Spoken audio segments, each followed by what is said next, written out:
Good afternoon. If you would, please welcome the recipients for the 66th Annual Texas Panhandle Sports Hall of Fame ceremonies.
As our song director, Church, says, be seated.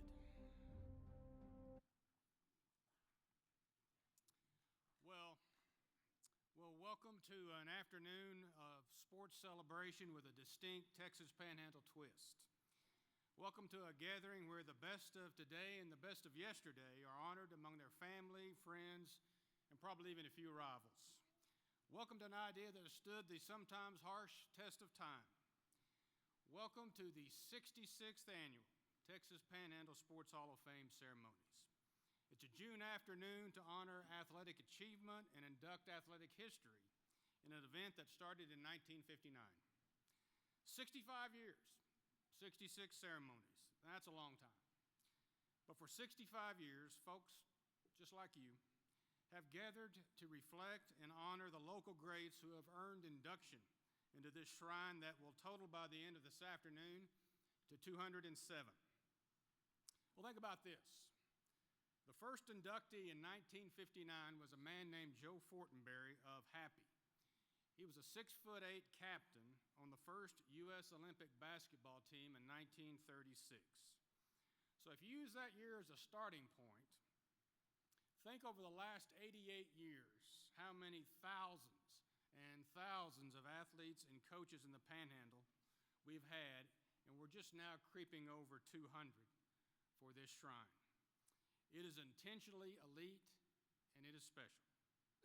And will honor the current crop of athletes and coaches who add to the rich sports tradition in the Panhandle. This afternoon, we will induct numbers 202, 203, 204, 205, 206, and 207 into the Hall of Fame. And that's pretty unique for this little top of Texas. There aren't many regions which have something like this or something like this for that long. Well, it's going strong because the Hall of Fame is not so much about plaques and pictures on a wall, although they're certainly on a wall and enshrined at the Kids Inc. offices, but it's about people, Panhandle people.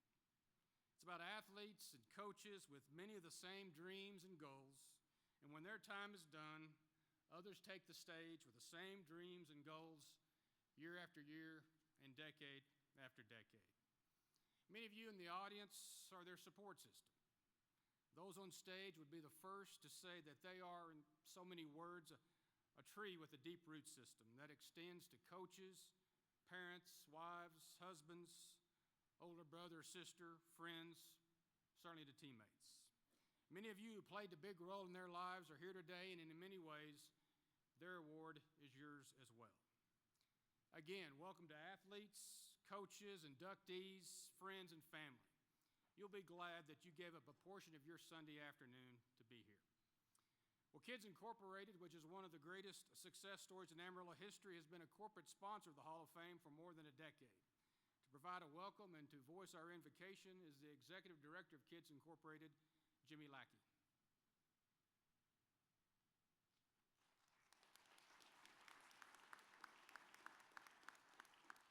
Mr. Craddock, would you come up here, please, sir? One of the things I love about this event is it's family-oriented. There's a lot of family out here. And every now and then, instead of me doing the invocation, I try to take advantage. But my dear friend Bill Craddock has a granddaughter on the stage up here today, and I thought it might be nice for him to give the invocation today. So I'm going to step back and let Bill have the mic. Thank you, Jim. Yes, sir. Join with me in prayer, please. Father, what a great time it is when we can come together like this and honor these great Hall of Fame inductees, the coaches and student athletes that are represented here today.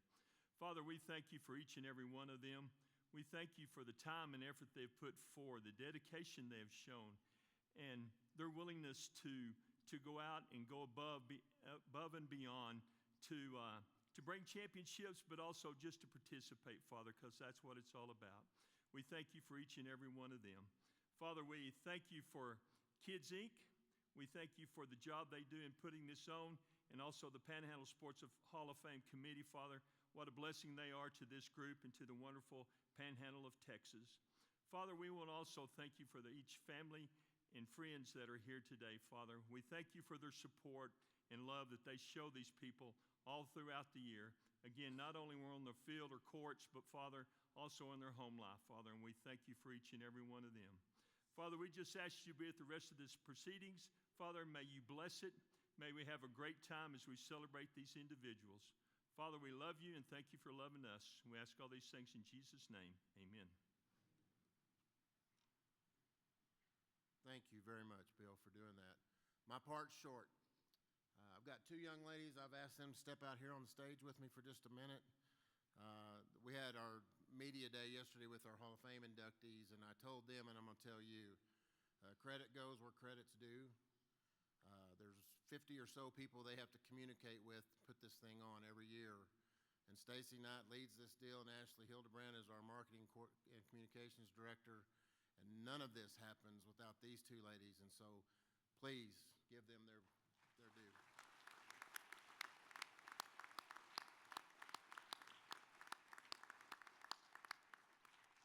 I promise none of this happens without them. So I hope you enjoy yourselves. I want to congratulate all of our coaches and our athletes, and certainly our inductees. Had a chance to visit with all of them yesterday. My part's short. There's refreshments back there. The restrooms are over here. We want you to make yourselves at home. How many of you used to go to this deal when it was at Ordway Hall?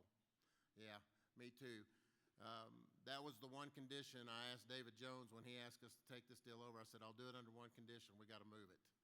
And so United Supermarkets provides all of the refreshments free of charge for us. They donate that to Kids Inc.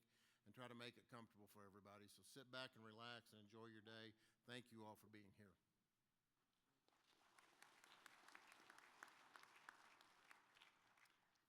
You know, instead of saving the best for last, as has been done seemingly forever in these ceremonies with the installation of the inductees, last year we tried something different. We began spreading the best out in the beginning, in the middle, and at the conclusion, as we gradually added to the group of 6 to the previous 65 classes into the Texas Panhandle Sports Hall of Fame. There's something unique about the Panhandle. And if you've lived here for any length of time, you know that. Maybe it's the location. Maybe it's because we're often an afterthought to the bigger populations downstate. But there's a togetherness, a sense of oneness, of unity that exists here that's hard to find in other regions. You know, there's an unmistakable pride in the Panhandle, perhaps born of where we are. So in a simple yet sincere way, every year since 1959, we honor them the best we can. Really, we just want to say thank you. Thank you for all you've done. Thank you for making us proud of the Panhandle. Thank you for calling it home. You know, when a person becomes a stranger in his hometown, something sad has happened. Someone has turned his back on the other. The past is forgotten, the roots are pulled up and thrown away, and part of him or her is gone, never to return to that place again. On the other hand, I can think of no better honor than from those where you grew up, where your career started, or where it continued for as long as it could. It's a place where two women learned the game of basketball in the Eastern Panhandle, one going on to an outstanding career at the most renowned women's college basketball program at that time, another 30 years later coaching and winning there at the young age of 28. It's a place that's a football town, where you battled against and with your twin brother, went on to become an All-American, and then 6 years in the NFL. And it's also a place where you went to build a career and raise a family while becoming the area's greatest amateur golfer.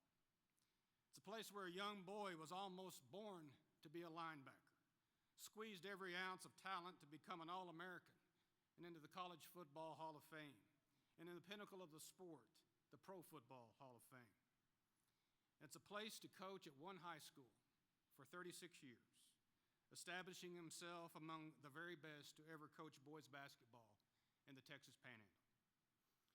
To be honored by your hometown says a lot about you as an athlete and coach, but it says so much more about you as a person. So let's get to it and install the 202nd and 203rd members into the 66th class of the Texas Panhandle Sports Hall of Fame.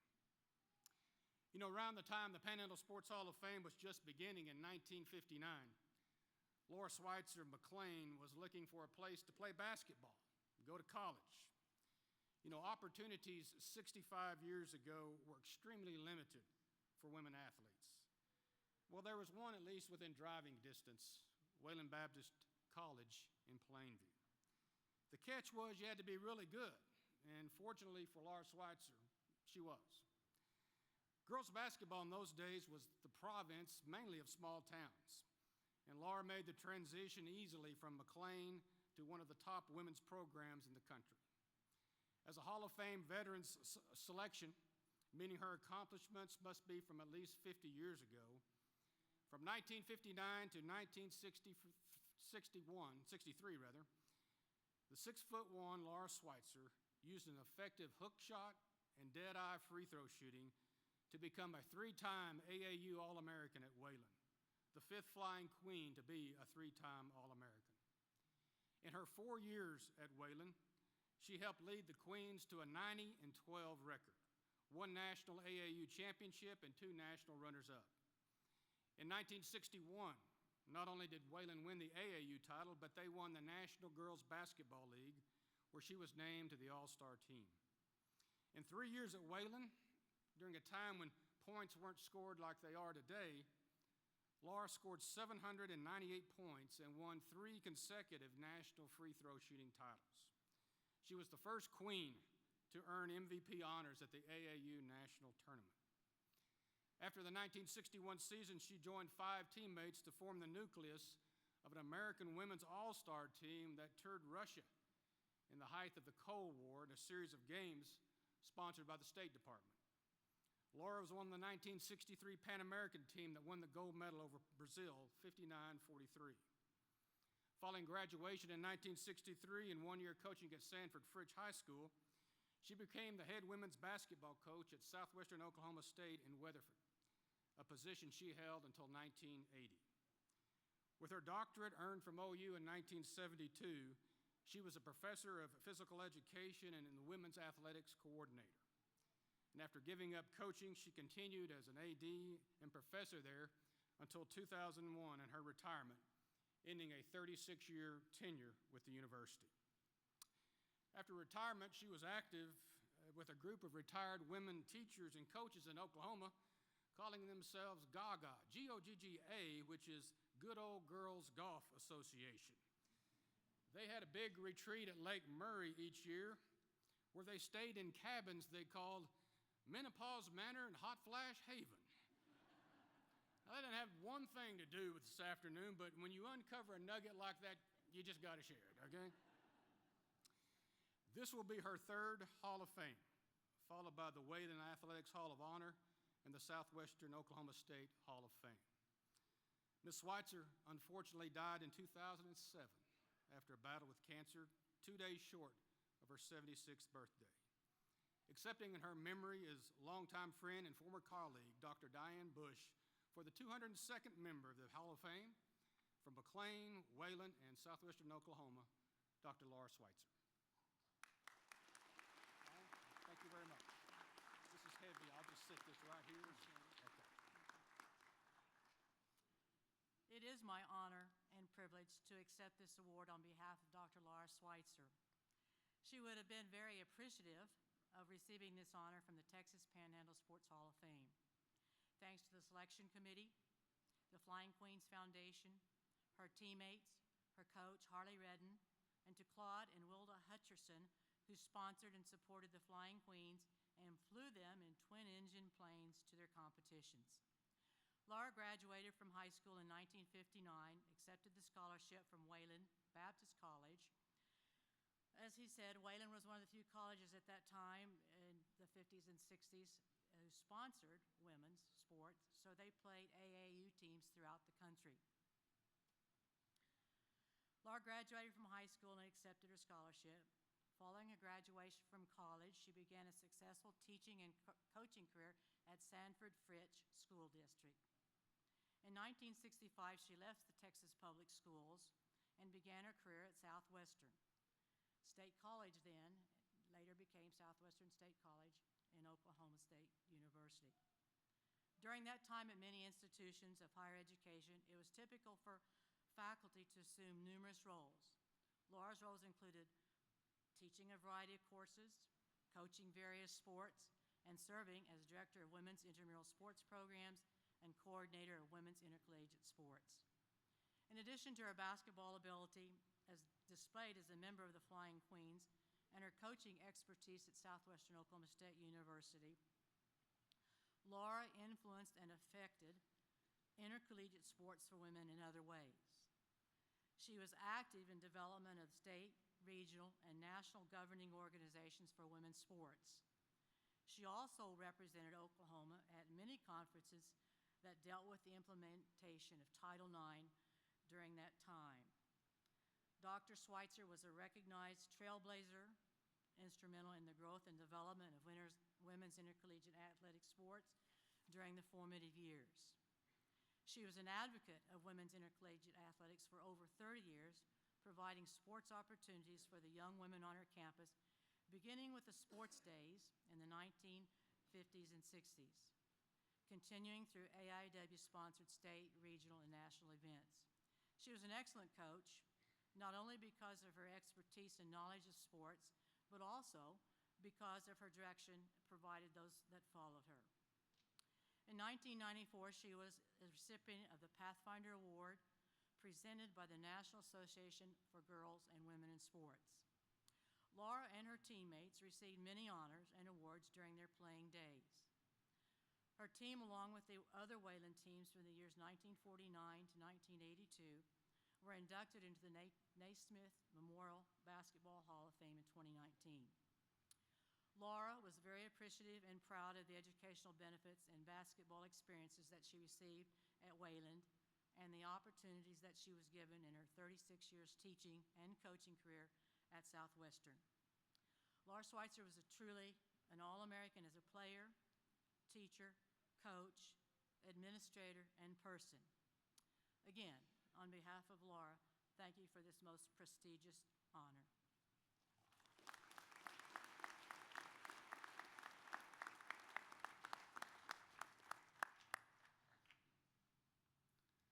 Dr. Bush, did you go with Laura on those golf tournaments? I did. I'm not going to ask what cabin you stayed in. Okay, I want to, but I'm not. Okay. Before he was a middle linebacker for the Chicago Bears, before he was a two-time All-Southwest Conference and second-team All-American nose guard for Texas Tech, Don Reeves was just trying to be the best football player in the family. Growing up in Wheeler, he and twin brother Ron, they competed in everything. Our middle name was Fight, Ron said, their poor mother. They took that competitiveness onto the football field for the Mustangs in the 1960s. Coaches J.T. Hill and especially Jay Cottrell, they emphasized effort and toughness. Don started as a freshman defensive end in 1965. As a sophomore and junior, he was a running back and linebacker, and a quarterback and linebacker as a senior. Ron was an offensive tackle, nose guard, middle linebacker. Ron was named All-State both ways as a senior, which all that did was make Don mad. Don, however, was invited to play in the Coaches High School All-Star game in Dallas. Despite being from a small school, both were recruited heavily by the big boys. Oklahoma, Texas A&M, Texas Tech all made big impressions on them. But in the end, a Tech assistant named Burl Bartlett made a big impact, and they chose the Red Raiders. Don eventually separated himself from Ron in college. He was more the natural athlete, and it didn't hurt that, as his brother said, he was mean as hell. Freshmen were ineligible in those days, but in 1970, despite being from a small town and being somewhat small in stature for a nose guard, even at that time, Don started for 3 years at Tech. Well, he more than started. He excelled.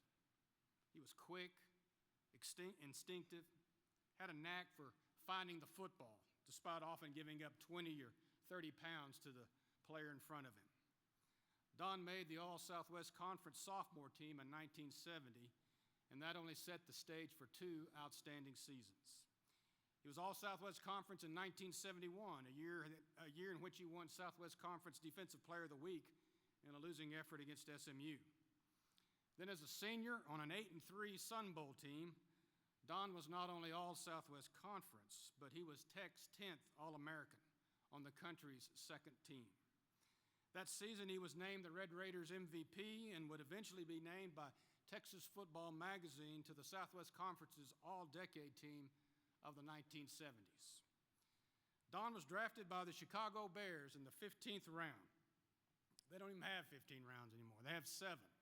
Usually if you're drafted that late, they need some bodies for scout team and hold the dummies and all that. Well, Don defied the odds, and he stuck at linebacker. And he stayed and he stayed. He played 6 seasons and 74 games for the Bears. He started 42 of them. Don is the answer to a trivia question. Who replaced the legendary Dick Butkus as linebacker for the Bears in 1974? Don Reeves. After his playing career, Don returned to the Texas Panhandle, most of that time spent as a coach and teacher. He and wife Sammy have 3 grown children and 8 grandchildren. In 2006, he was inducted into the Texas Tech Hall of Fame, and now another Hall of Fame from where he grew up. The 203rd member of the Texas Panhandle Sports Hall of Fame, along with his son Chad from Wheeler and Texas Tech, now from Granbury, Mr. Don Reeves.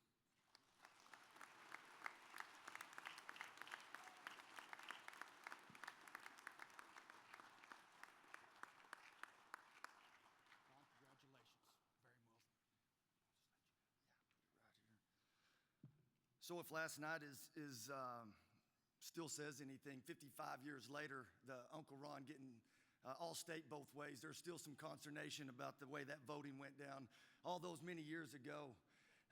Fast forward after high school, and this guy from Wheeler, small Wheeler, population 1,000, ends up playing for the Bears in the big city of Chicago. And as my brother and sister can attest, it was awesome growing up saying, my dad plays for the Bears. Even still to this day, although Dad, being a lifelong Bears fan, has proved to be extremely frustrating. So, moving forward, after that, I can't remember what I was going to say. Actually, this is somewhat embarrassing. In 2006, John Mark mentioned about Dad getting inducted into the Texas Tech Hall of Fame. And I remember Dad's speech, and he said, he was talking about, thank you so much, thank you for this, this is a big honor. I'm never going to be part of anything bigger than this until now. And John Mark mentioned it, right, the Texas Panhandle. And for somebody who doesn't live here now but has grown up here, people always ask me, why do you always talk about the Panhandle? And it's simple, for all the things that he said. And my dad taught me this. And we have people right back there from Wheeler, Texas, who maybe I haven't seen them in 3 or 4 years or talked to them at all, which shame on me, that's silly. But I can tell them I love them and mean it. And they can tell me they love me and my dad and mean it. And that's a big thing. And it doesn't happen everywhere. It's a very special place that we all are a part of today.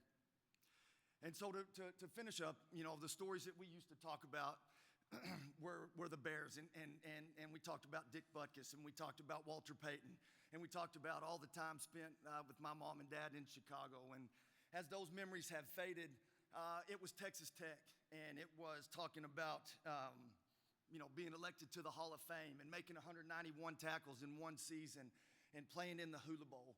But you know what we talk about now? The stories we talk about now are about this place, about the Panhandle, about Wheeler, Texas. And we talk about, last night there were stories about some boys from Oklahoma showing up in downtown Wheeler one night, and it didn't end up well for them. We talked about moving cotton trailers before the homecoming game down to the square. We talk about Coach Cottrell coming in and telling all the players, hey, every time you tackle Don Reeves, I want you to grab him in his privates, and I want you to punch him in his ribs, and let's see what kind of player this guy really is. And when we sit around and talk, we talk about Richard Wallace, and we talk about Dunk Porter and Fred Gold and Lewis Britt and Kent Ware and Roy Donchik, and the list goes on and on and on. And we are so proud to be from here. This is such a great honor, and we thank you very much, Dad.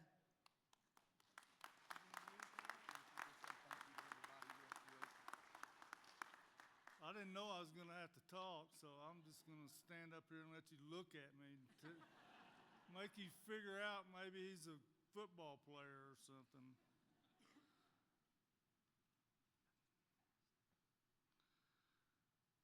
It was a long struggle from going to Wheeler High School to Chicago, but it was so much fun, and I'm so glad that I was able to accomplish that. And I met so many people, and it was just wonderful. And this is really the top honor that I've received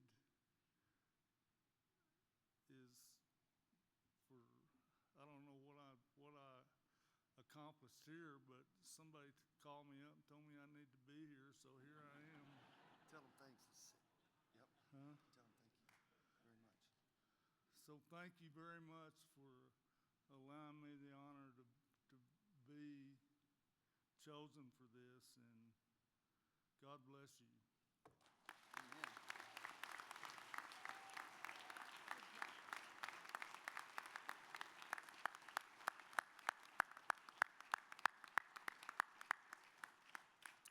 Congratulations, Don, and to the entire Reeves family.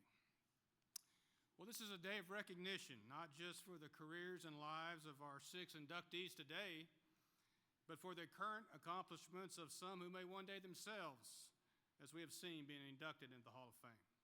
It's the honoring of the coaches and athletes of the year in now 11 sports.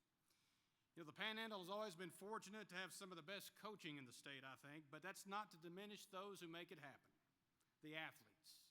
The best in the Panhandle has to offer in 2023-24. So let's meet the athletes of the year.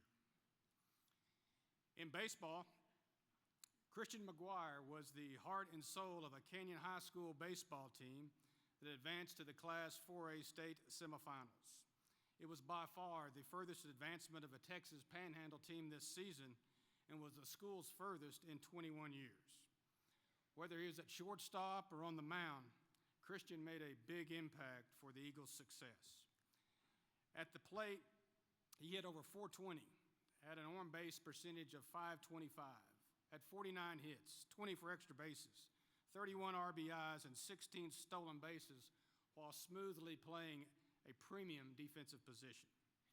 On the mound, he was 4-2 with a 3.41 ERA, striking out 34 and 55 in the third innings. He was in every way a leader for the Eagles. He was All-District 4-4A as both shortstop and pitcher, and likely will be All-State when that team is released later this month. The Hall of Fame Baseball Player of the Year from Canyon High School, Christian McGuire.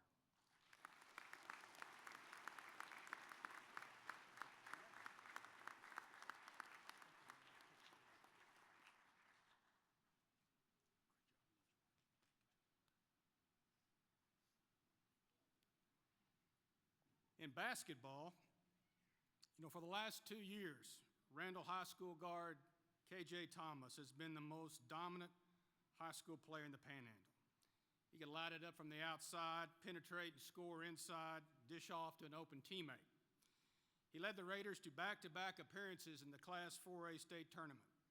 This past season, on a 34-4 team, KJ averaged 21.4 points, 5 assists, 5 rebounds, and 2.2 steals. As a result, he was the District 4-4A MVP for the second year in a row, the Region 1-4A MVP, and twice was named All-State by the Texas Association of Basketball Coaches. KJ, who was signed to play with UTEP, finished as Randall's all-time leading scorer with 2,591 points. Said his coach, Leslie Broadhurst, "Without hesitation, I can say KJ is the best player I ever coached." High praise for the Hall of Fame Basketball Player of the Year from Randall High School, KJ Thomas.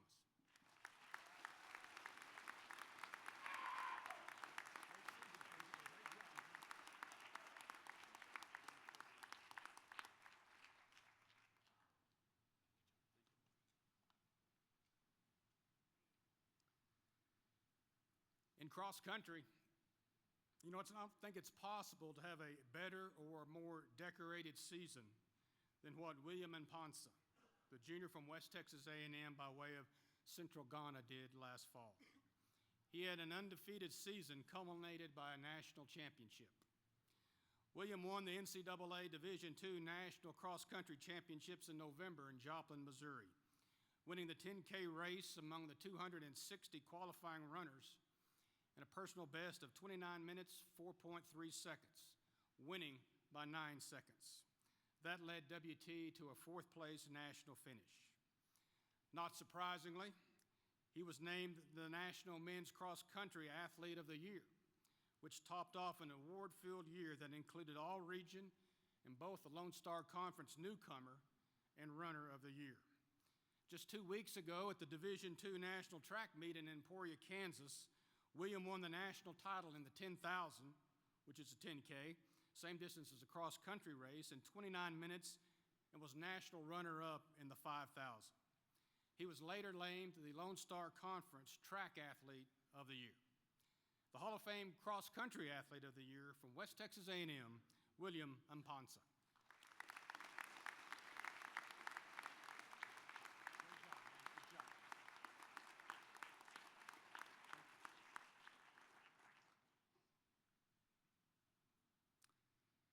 In football, the 2023 season was in many ways the year of the quarterback in the Panhandle.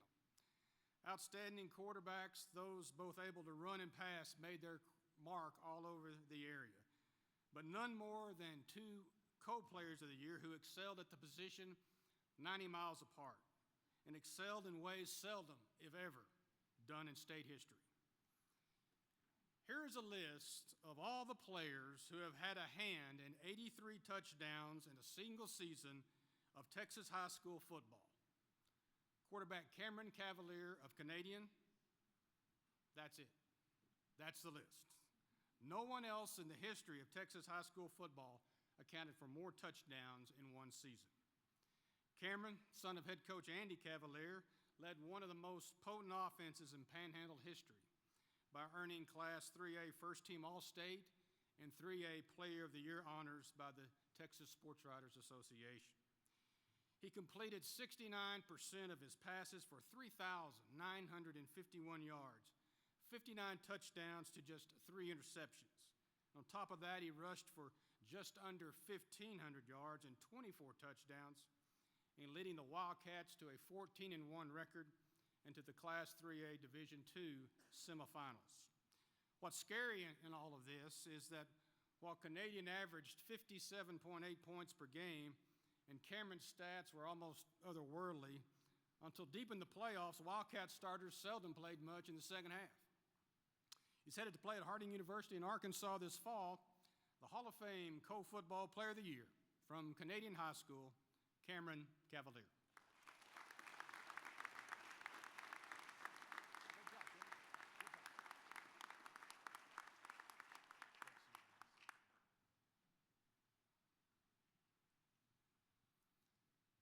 Now, if Cameron's only sharing this honor, then our math must be off, or the other recipient is pretty good. Well, our math is not off, and the other recipient is pretty good.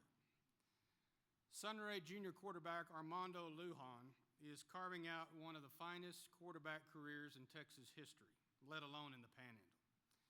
You just heard me say that Cameron is the only player in state history to account for 83 touchdowns. Armando had 82. In leading Sunray to a 12-3 record in the 2A Division II semifinals, Armando became only the third quarterback in Texas history, and one of the three is Kyler Murray, former Heisman Trophy winner, to throw for more than 4,000 yards and rush for more than 1,000 in a single season. Cameron missed the fourth by 59 yards. Armando completed 65% of his 438 passes for 4,233 yards and 61 touchdowns to just 8 interceptions. He rushed for 1,016 yards and 21 touchdowns, accounting for more than 5,200 yards of total offense. With career numbers of more than 11,000 passing yards and 137 touchdown passes, Armando, who still has a senior season to go, could top the charts all time in the state in both yards and touchdown passes. But first, recognition for an exceptional 2023. The Football Hall of Fame Co-Player of the Year from Sunray High School, Armando Lujan.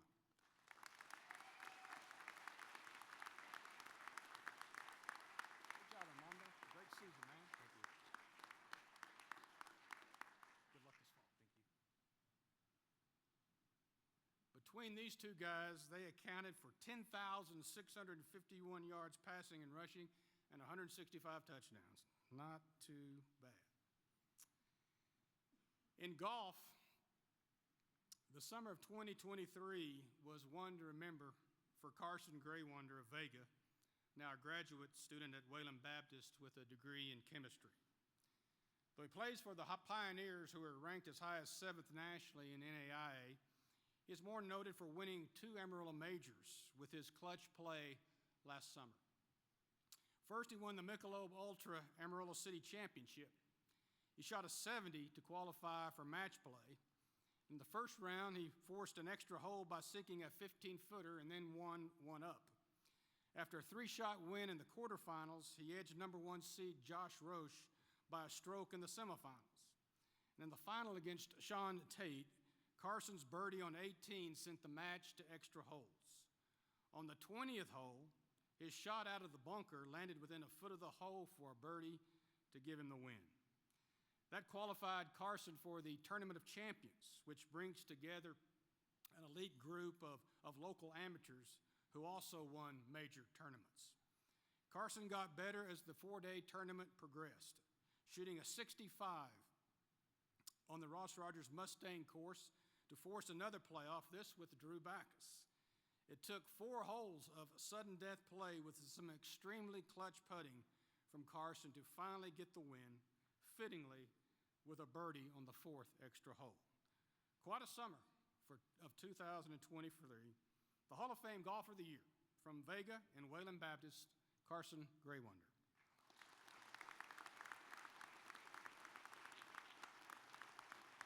Great job, Carson. Good job, man. Excellent.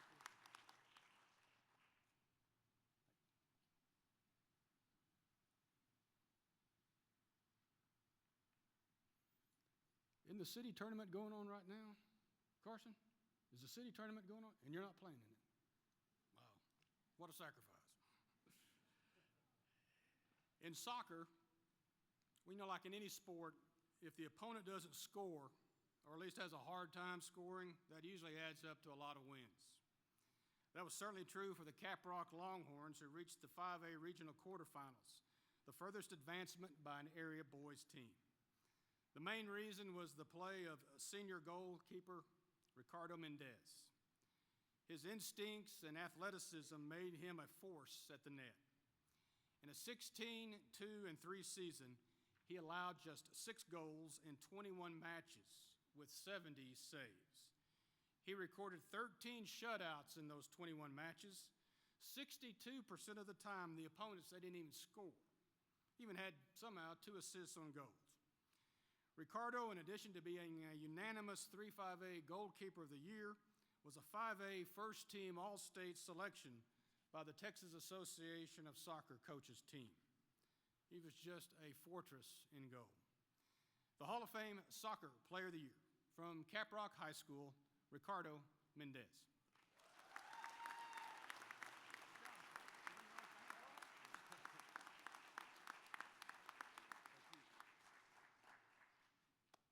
Ricardo's fan club back there. That's great. In softball, Danae Lopez of Amarillo High was a fixture for the Lady Sandys during her 4-year career. In that time, Amarillo High was 93-27-1, 34-2 in district play, and went undefeated in district for 3 straight seasons. Her batting average was nearly a ridiculous 700, 694 to be exact, with 11 home runs, 14 doubles, and 50 RBIs. As a pitcher, she had a 6-3 record with 35 strikeouts. She batted well over 500 for her career, hitting at .568 with 234 hits, 54 home runs, scored 163 runs. The District 3-5A Player of the Year and likely an all-state selection when those teams are announced. She is signed to play at Colorado Christian. The Hall of Fame Softball Player of the Year from Amarillo High, Danae Lopez.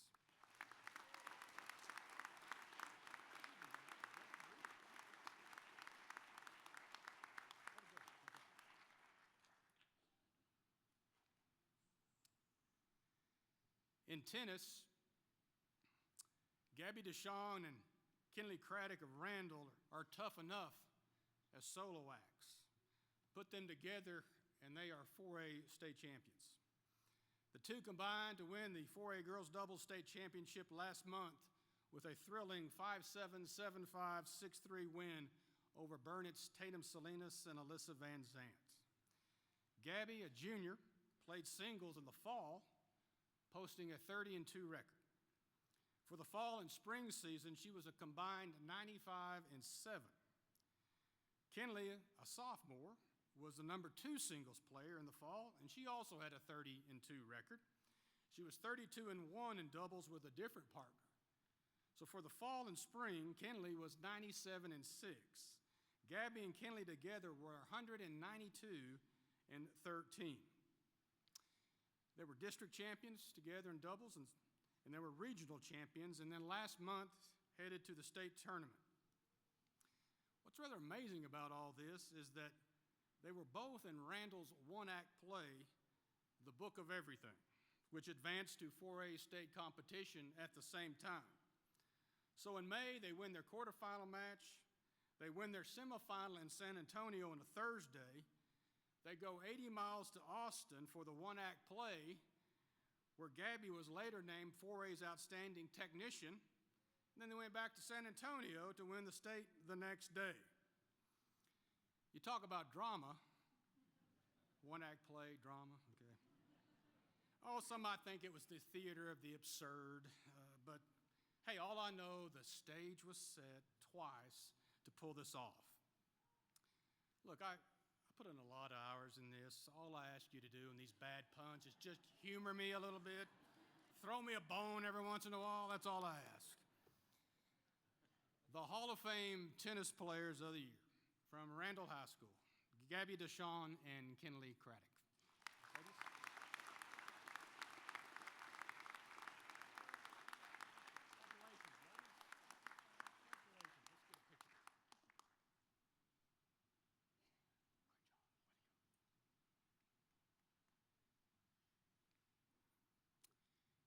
In track, for the last 2 years, the Mike Myers Stadium track at the University of Texas, which is the site of the UIL state track meet, has been where Canyon's Hannah Stewart has shined brightest. In a year when there were again a loaded field of local athletes excelling in the sport, Hannah was able to finish a cut above in establishing herself as the top girl high school distance runner ever from the Panhandle. She repeated as 4A state champion in the 3200 and 1600, two events she also won her junior year. On a Thursday morning in the 3200, she and Candace Patterson of Como Canyon Lake were almost stride for stride after 7 of the 8 laps. With a combination of mental toughness and superb fitness, Hannah found an extra gear to win by 11 seconds. Her time of 10 minutes, 36.58 seconds was off her 4A meet record of 10:30.1 a year ago, but it was no less rewarding. Then on Thursday evening, she returned to the track in the 1600. Her biggest competition after 3 of the 4 laps was her teammate, Addison Bristow, the 800 champion. Hannah likes to run from the front, and though challenged by another runner in purple and white, she did not relinquish the lead, winning in 4:55:04. A year ago, at a similar time, Hannah won by 15 seconds. This time she won by 1.2 seconds ahead of Addison, as she needed just about everything she could summon to win state double gold medals. Hannah is headed to run at the University of Missouri for the 2nd year in a row, the Hall of Fame Track Athlete of the Year. From Canyon High School, Hannah Stewart.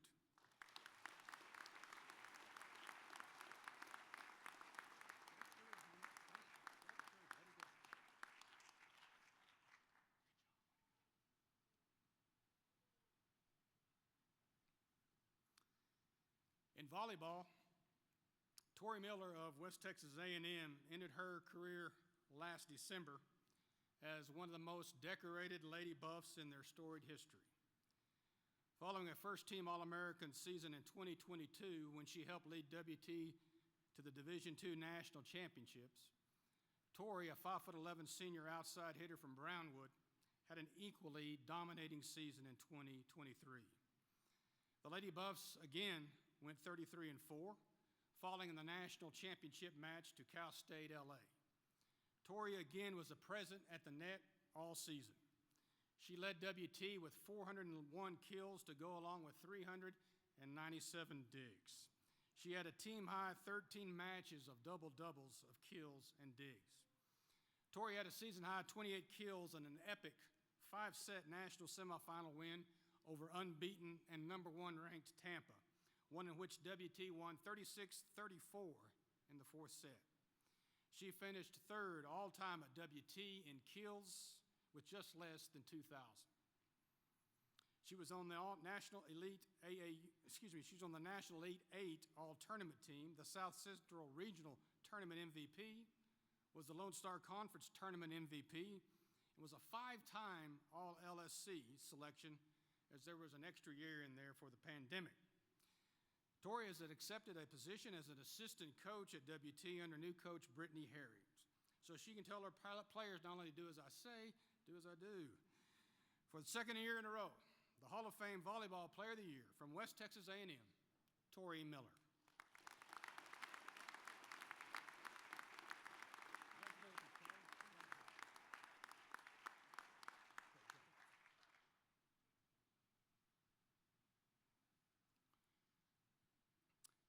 In wrestling, in an area rich with dominant high school wrestlers, Dumas's Bronson Baxter's career is right on the Mount Rushmore of the very best to ever get on the mat.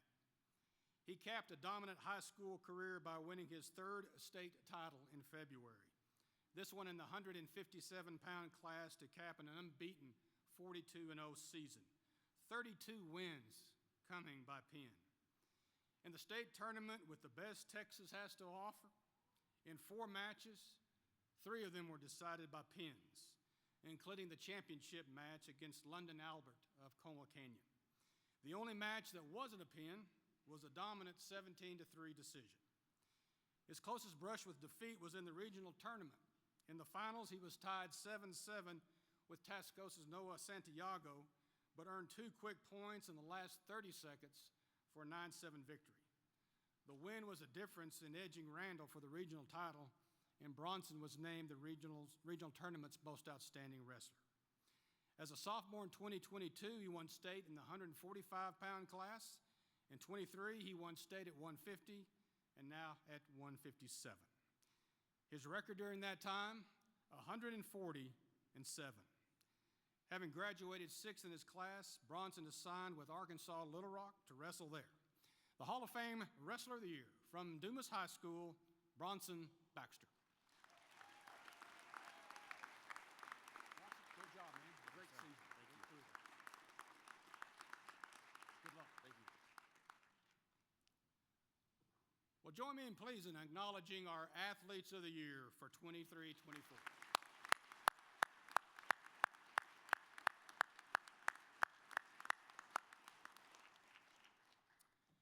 Well, the Super Team Award is given to the most outstanding team regardless of the sport. As always, there are some really good ones to choose from. And the Dick Reisenhoover Award goes to an athlete or coach from the Panhandle who goes on to achieve notoriety outside the area, just as Amarillo's Dick Reisenhoover did as a local sportscaster who became the Texas Rangers' first radio play-by-play man in 1972. To present these awards, our Hall of Fame committee member, Phil Woodall. Phil?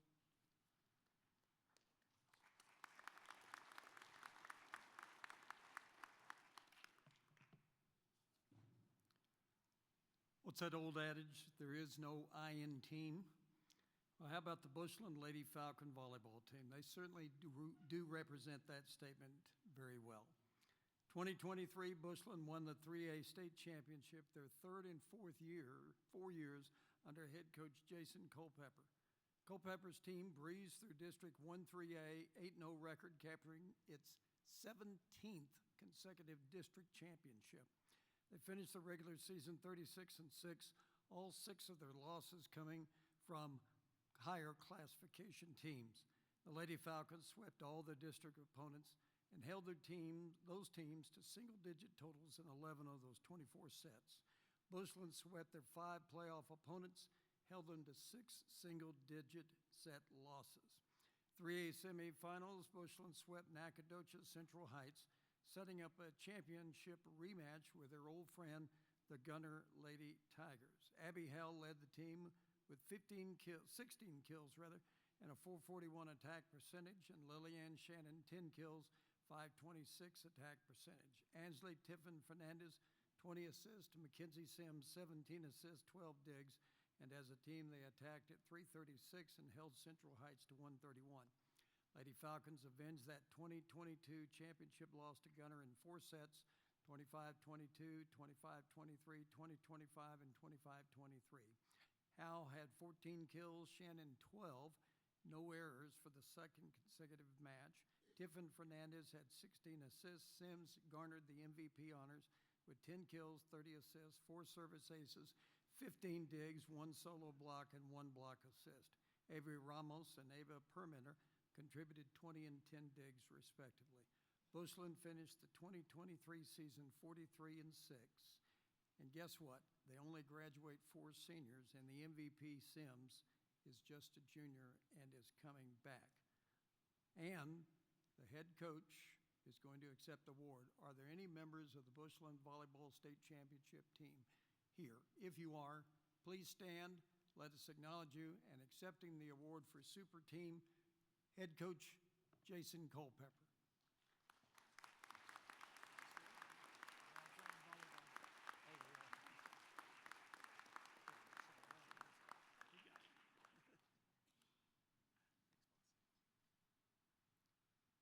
He said they're all playing volleyball, so that's the reason they're not here. So. And by the way, on that golf deal, it's going to be brother against brother in the city championship right now, as it's Wyatt against Stetson Province, so that should be interesting. Grayson, it's a good thing you don't have any brothers, or you'd be out there with them, wouldn't you? So, all right. The Dick Reisenhoover Award. You know, that's somebody that brings attention. And don't you know Dick is in heaven right now saying, how about them 2023 World Series champion Texas Rangers? Up here in this area, you know, we don't have as many outstanding athletes as the rest of Texas, but they really, really do stand out. Shahada Wells, a 2017 graduate of Tascosa High Schools, has been on quite the basketball journey. It's taken him from Amarillo to Tyler Junior College, University of Texas at Arlington, TCU in Fort Worth, and this past season to McNeese State University in Lake Charles, Louisiana. He's only 6 foot. He led the Rebels as a junior and senior to a 58-17 record, averaging 21.1 points, 7.2 boards, 5.8 assists, 3.6 steals in his final season. I used to broadcast some of his games. That led Shahada to Tyler Junior College, where he averaged 16.1 points, 4 assists, 2.6 rebounds, and his 459 points off the bench were a team high. That's as a freshman. Shot 54% from the field, 47.5% from outside the arc, 75% from the free throw line, and was named second team All-Region. Got even better as a sophomore, led TJC a 25-3 record, a number 11 national ranking, averaged 31.6 points per ball game, 6 assists, shooting 55.1% from the field, 46.5% from three-land, 81.4% from the stripe. Accolades: NJCAA First Team All-American, Region 14 Player of the Year, East Division First Team. Next he goes to the Sun Belt Conference in Texas, Arlington. 16.8 points per ball game, 3.4 rebounds, 4.8 assists, 23 starts, 24 games. Shot 41.6%, 39.7 from deep, 20-point plus points 7 times, named second team All-Sun Belt, NABC District 23 first team. Next year was not a good year because he had a knee injury and played only 7 games and averaged just 1.9 points per ball game, 1.1. Got a chance to go to TCU in the Big 12, 22-13 record, and made 9 starts, averaging 5.9, 2.2 boards, and 2.3 assists. Season high 17 points when they beat KU on the road, and he shot 7 of 8, 3 of 4 outside the arc.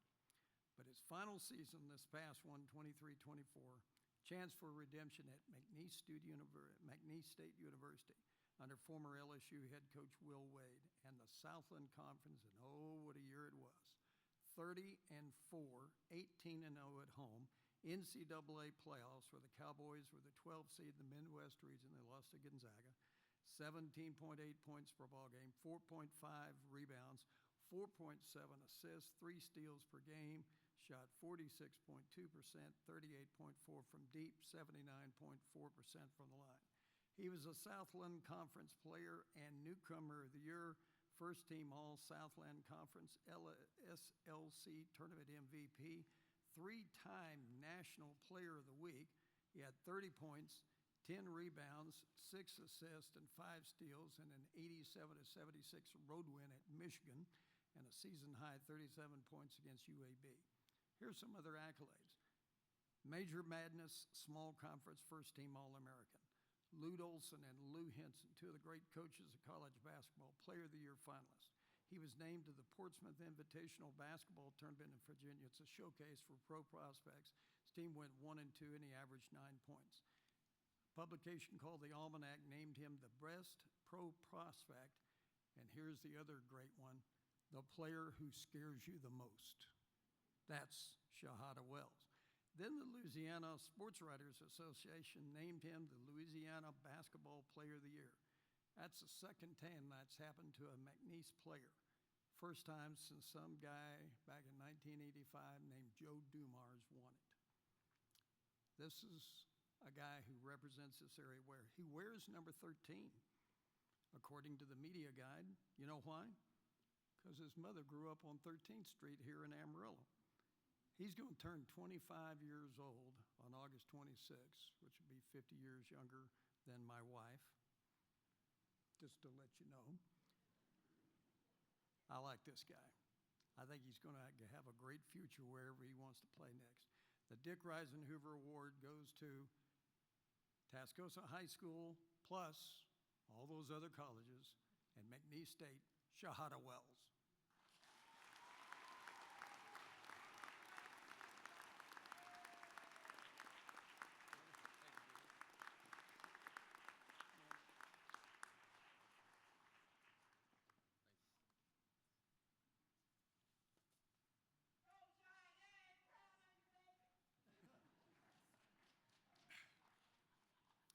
You know, Phil was up here and he mentioned there is no I in team, and that's true, but I do remember when I was playing high school basketball, my motto was there's two I's and high points, so kids just keep chunking it. Now for the installation of the 204th and 205th inductee into the Panhandle Sports Hall of Fame. Two of the things that Sims Dowdy enjoyed in the 1960s were golf and his grandson, Tom. There was nothing better on Saturday and Sunday afternoons to combine the two, take his grandson, who was about 12 or so at the time, on the course down in Bay City to play 9 holes. Once Tom aged out of Pony League Baseball in Bay City, which is a town about 80 miles southwest of Houston, his athletic focus was totally on golf. It was a nice combination of talent, good genes. His mother was a champion amateur golfer in the 1960s, and hard work. Tom got his driver's license at 14, and it was about that time that local club pro Kyle Alford arranged for Tom to take lessons from the legendary Harvey Pinnock, Austin Country Club. Tom would drive 3 hours one way to Austin. Harvey Pinnock would watch him swing for about 20 minutes, change a few things, change his grip, a little other subtleties, send him back home. Harvey Pinnock was a master of keeping it simple and the same. Well, something was working. The Bay City Country Club record for 18 holes was a 66. At age 16, Tom broke that with a 64. He was beating everyone in Bay City and quite a few in neighboring Houston. And as someone with a competitive streak, the more he won, the more Tom liked it. He played golf at SMU for 2 years. And then when he saw that wasn't going to make the PGA Tour, he really focused on his classes, graduating from SMU in 1975, then later met his future wife, Kathy Kuhn of Amarillo, and TCU the next year.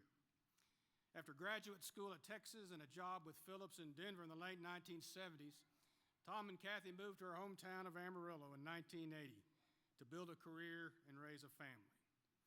It wasn't that long ago that Tom Dowdy began a 27-year dominance of local golf and excelling in regional and national amateur tournaments that hasn't been seen before or since. Being quietly enough by winning a couple of Amarillo Country Club championships, which he would eventually win 17 times, but swung into high gear in 1985 when he teamed with Donnie Lorwald to win, at the time, the biggest tournament in the Panhandle, the Ross Rogers, later Budweiser partnership. Tom would go on to win this one 5 times with 3 different partners. You know, it takes a calculator with new batteries to total all of Tom's tournament wins. Long off the tee and very accurate irons, Tom, you can safely say, won more than 40 local tournaments that included the Tournament of Champions 6 times, 3 of them in a row. Was a 6-time senior city champion. On a state level, he was the men's West Texas champion, including the 2006 title at age 53 when he beat college golfers more than half his age. Picking on people his own age, he won the men's West Texas senior 3 times. Nationally, Tom was a U.S. Senior Open qualifier 3 times, finishing 59th in 2008, qualified for the U.S. Senior Amateur 5 times. He was captain of Team Texas that won twice the national title in the U.S. Senior Team Challenge. I know a special meaning to him. Tom and his son Will have teamed together to win 9 major tournaments, including the Texas Golf Association Father-Son Championship, a record 6 times. All of those are just highlights. I mean, we'd be here to 6 o'clock if I went through every tournament win. Through all of that, though, Tom has kept a humbleness and an all-shucks outlook that has people pulling for him no matter how much he won. He and Kathy have 2 grown children and 4 grandchildren. The finest amateur golfer in Panhandle history, the 204th member of the Texas Panhandle Hall of Fame from Amarillo, Mr. Tom Dowdy.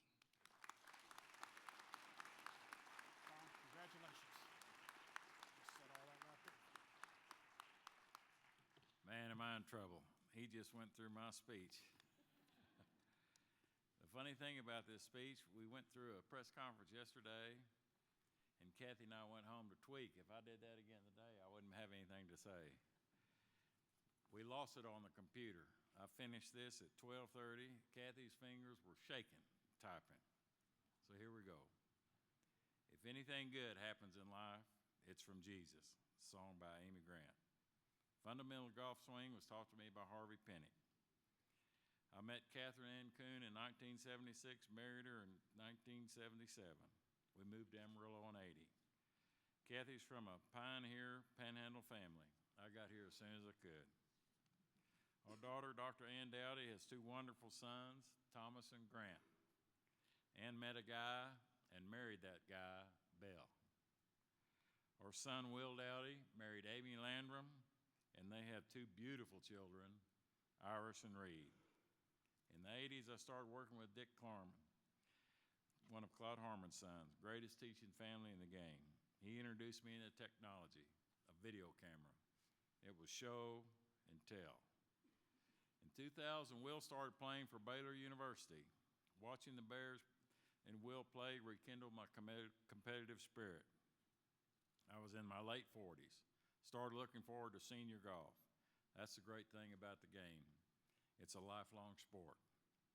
One of my favorite memories was in 2006. Ann was just accepted into Texas Tech Medical School to start in August. I entered the Texas Golf Association Men's West Texas Championship at the Rawls course in July. This was a win-win for me. I got to compete. Kathy had to move.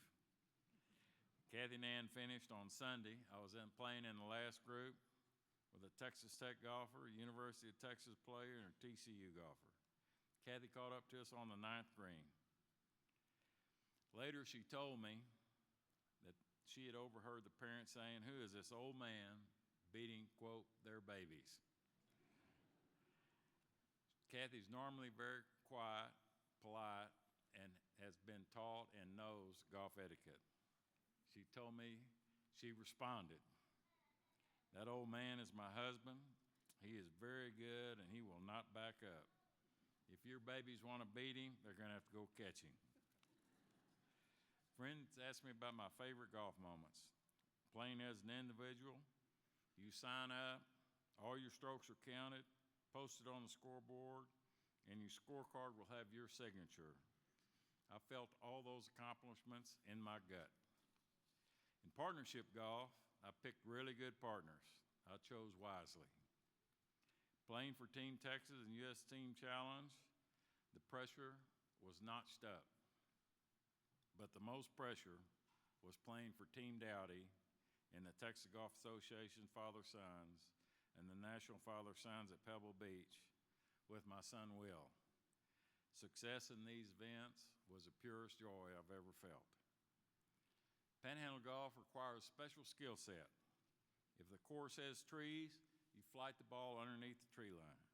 If the course does not have trees, I call that limbo golf. How low can you go? Local tournaments here are incredible. The sponsors' time, money, and name into each event make them special, very special. The media coverage is fantastic, making each event noteworthy, leading to a season finale tournament of champions. I would like to thank Richard O'Neill and his family, the late Dick Reed and Vance Reed for formulating, continuing this rotation of tournaments to become one of the best traditions of amateur golf in the state of Texas. My heartfelt appreciation to the selection committee for inducting me into the Panhandle Sports Hall of Fame.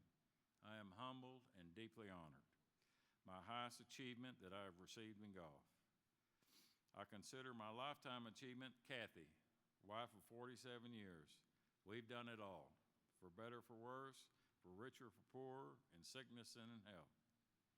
My skill is not in my name, in win or lose, in pride or shame, but in Jesus at the cross, a song by the Gettys. Thank you very much.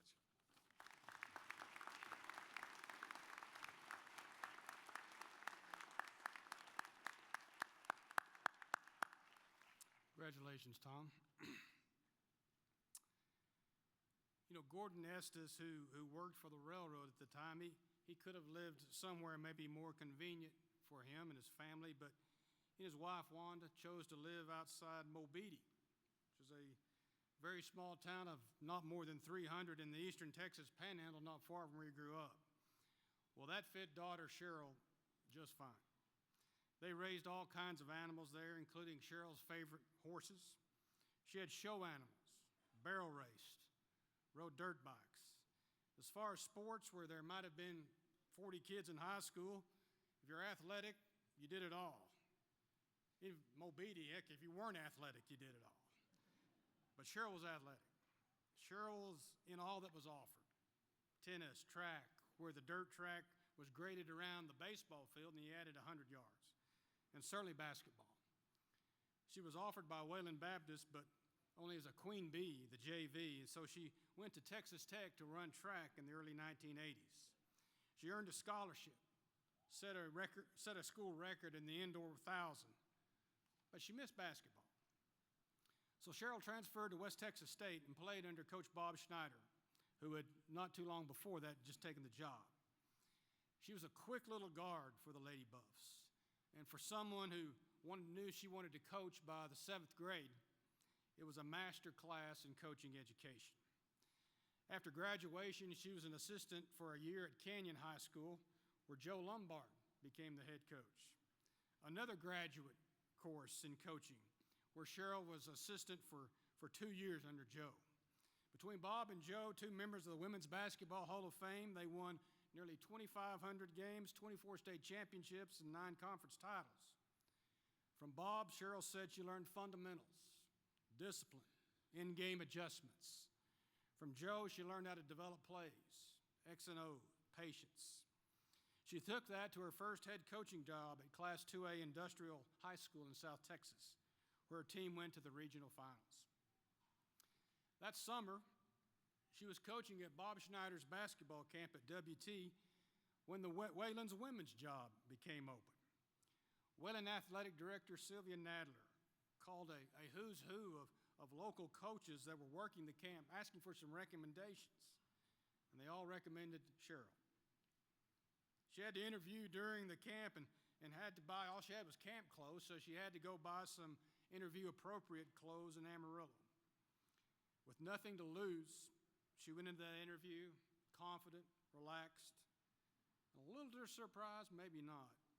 Cheryl Estes, at age 28, and with 1 year as a head coach, got the job at the storied program that is the Wayland Baptist Flying Queens. Cheryl didn't know what she didn't know, but she dove into the job, creating a culture of the old Flying Queens. They won like the old Flying Queens, too. From 1989 to 1996, Cheryl coached Wayland to the NAIA National Tournament 6 times, and to the national title game in 1992. In 6 years, Wayland was 183-62. For 2 years, she was the NAIA national president, and as such, was on the USA Basketball Selection Committee that included selecting the 1996 Women's U.S. Olympic team. At the 1996 Final Four, it was announced that the American Basketball League would form. It was a new professional women's basketball league. Cheryl used her contacts to become head coach of the Colorado Explosion. The ABL was an 8-team league that included Olympians and a lot of other top players. The Explosion made their playoffs in the second year, and then the league folded. That led to another startup job at Texas A&M Corpus Christi, which was beginning a new Division I program in 1998. Everything was new, including that first year with 11 freshmen. But A&M Corpus Christi more than held their own, playing in what basically was an old hockey rink. And in 4 years, she combined a record of 56-35. After 4 years, she decided to step away from coaching and into business, which has included real estate, marketing for an electric company, and since 2013 as the co-creator and co-owner of Box Life, which converts shipping containers into a unique tailgate for major events. The business is based out of Austin, where she now calls home. The 205th member of the Texas Panhandle Sports Hall of Fame from Mobeetie West Texas State and Wayland Baptist, Ms. Cheryl Estes.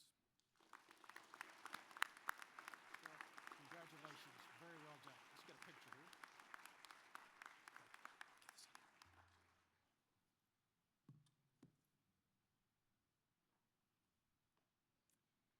Well, I'm extremely humbled and honored to be in this Hall of Fame. All of my sports heroes are in this Hall of Fame. I want to thank the committee, and I want to thank Kids Inc. for putting on this event, and I want to thank John Mark for making us all sound so good.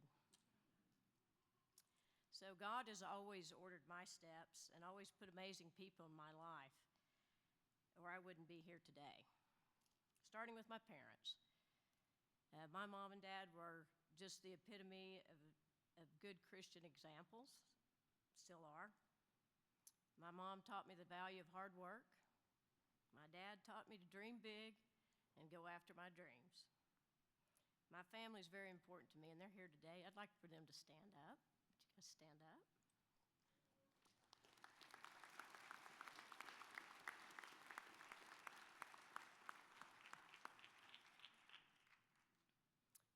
Yes, I had the unique experience of growing up in the very small town of Mobeetie, and if you know, I am from New Mobeetie, not Old Mobeetie.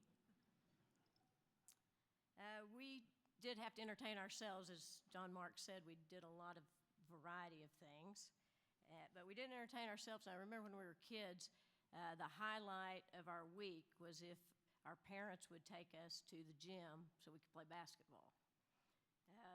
We had a key, of course, and I think my dad still has that key, actually. I had the good fortune after high school of running track for the late, great Jarvis Scott. She really expanded my idea of my work ethic. My coaching education began, as John Mark said, at West Texas. I got to WT the same time Coach Bob Snyder got there, and I learned a lot about basketball. But one of the things I learned from Coach Snyder was he always, every day, fought for women's sports. So actually, he was a feminist before it was cool. Danny Dawson hired me as an assistant coach at Canyon High School, and I'll always be grateful for that. What a great program to start at. And then Joe Lombard came the very next year, and I had the opportunity to learn from, again, one of the best. As we said, he really taught me a lot about the strategy of the game. He loves the X's and O's, taught me a lot about that. And we really had some amazing players during that era that we were there.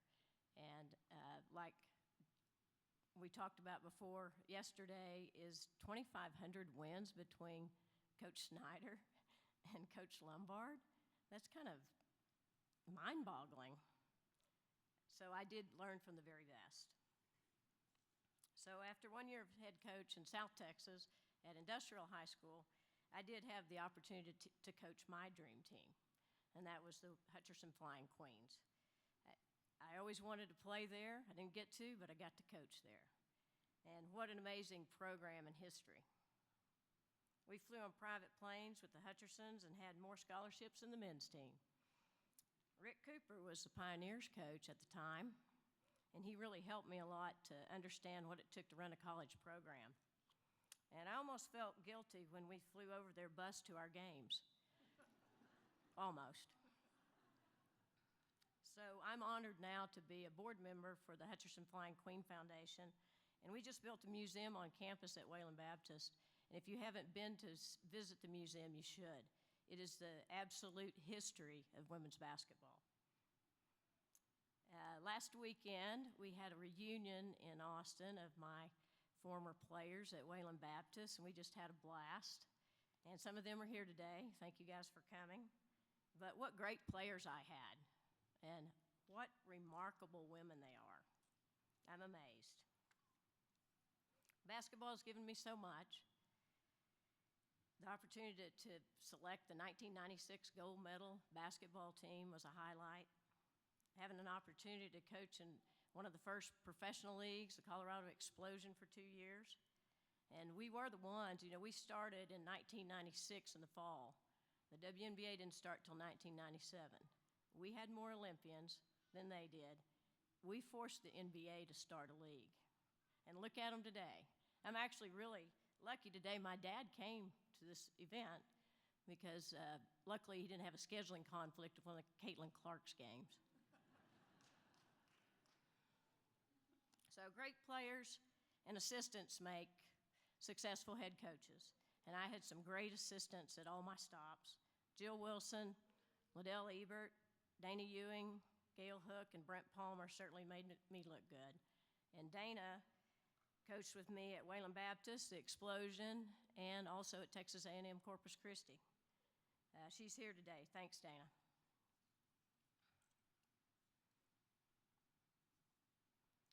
So my final stop was at Texas A&M Corpus Christi, where we did start a Division I program from nothing. I think maybe the athletic program started all at once. I think maybe it's the only one that's ever done that. We had 11 freshmen, and I would tell you the transfer portal would have come in handy if we'd had it back then. We did have an amazing group, and we did have a winning record every year, and we sold 1,000 season tickets before we even played a game. And I'm really happy to say that the Islanders made the NCAA tournament this past year. Very proud of that program as well. So it has been amazing seeing and experiencing the growth and the evolution of women's basketball and really women's sports in general. So give us equal opportunity, put women's sports on TV, invest in women, because we're just starting to see what that looks like. But I can assure you, we are not done yet.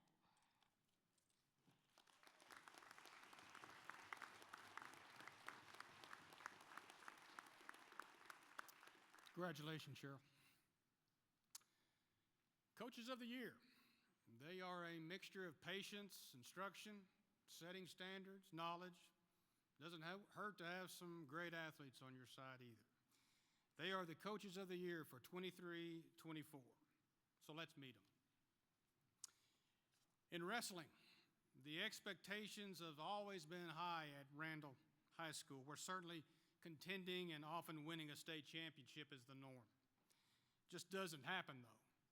Coach David Carino has had a program in place for more than 20 years that brings out the best in his talented wrestlers. In February in Cyprus, Coach Carino led the Raiders to their 7th 5A state title since 2008. Unlike some years, though, this was not a sure thing. Randall had lost to Dumas by 4 points in the regional tournament, and the Demons and other downstate teams had talent spread throughout. But Nathaniel Ruiz at 138 pounds and Jaden Valdez at 144 got valuable points as state runners-up. But it was sophomore Mikey Ruiz's state title at 113 that finished the year at 41-0 and earned Most Outstanding Wrestler that propelled the Raiders to the top. Randall finished with 109 points to outdistance Melissa's 93 for the 7th state title in 16 years. For Coach Carino, it was his 16th individual state champion to coach, with more than 50 of his wrestlers going to state. The Hall of Fame Wrestling Coach of the Year for the 6th time from Randall High School, David Carino.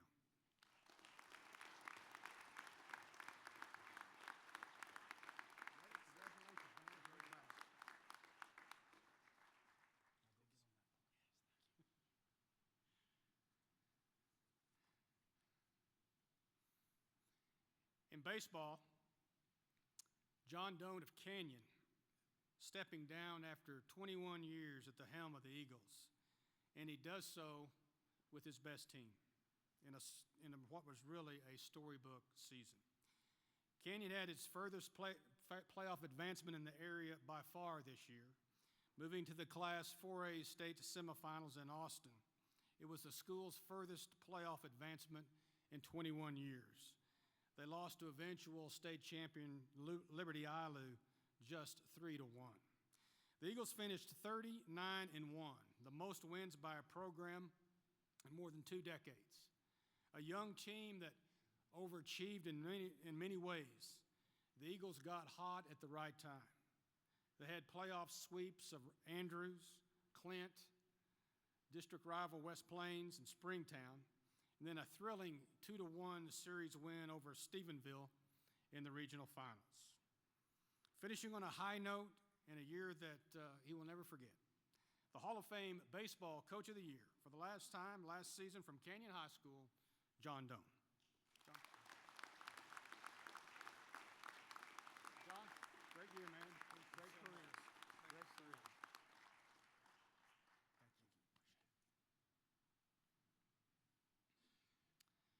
In basketball, Jason Pillion, who finished his 18th season as head coach at Amarillo High, has been the architect of 4 of the most dominant seasons in boys basketball in the Texas Panhandle in a long time.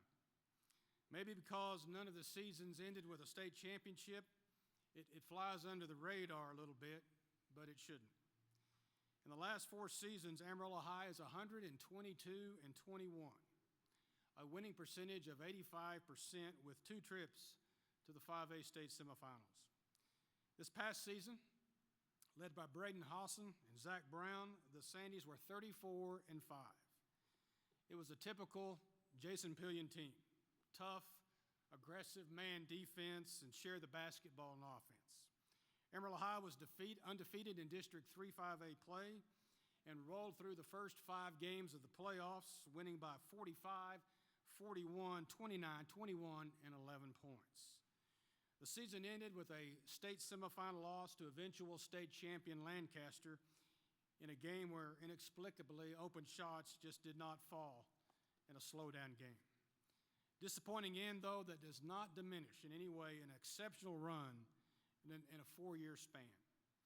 The Hall of Fame Basketball Coach of the Year from Amarillo High, Jason Pillion.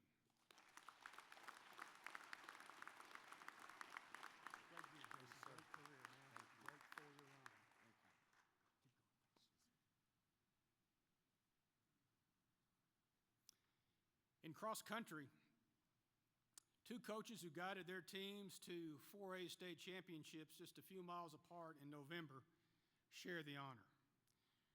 Rebecca James has been doing this for a while at Randall High School. The veteran coach led the Lady Raiders to the 4A state title at the course in Round Rock after finishing 3rd in 2022. Randall finished with 50 points, edging out Fredericksburg's 61.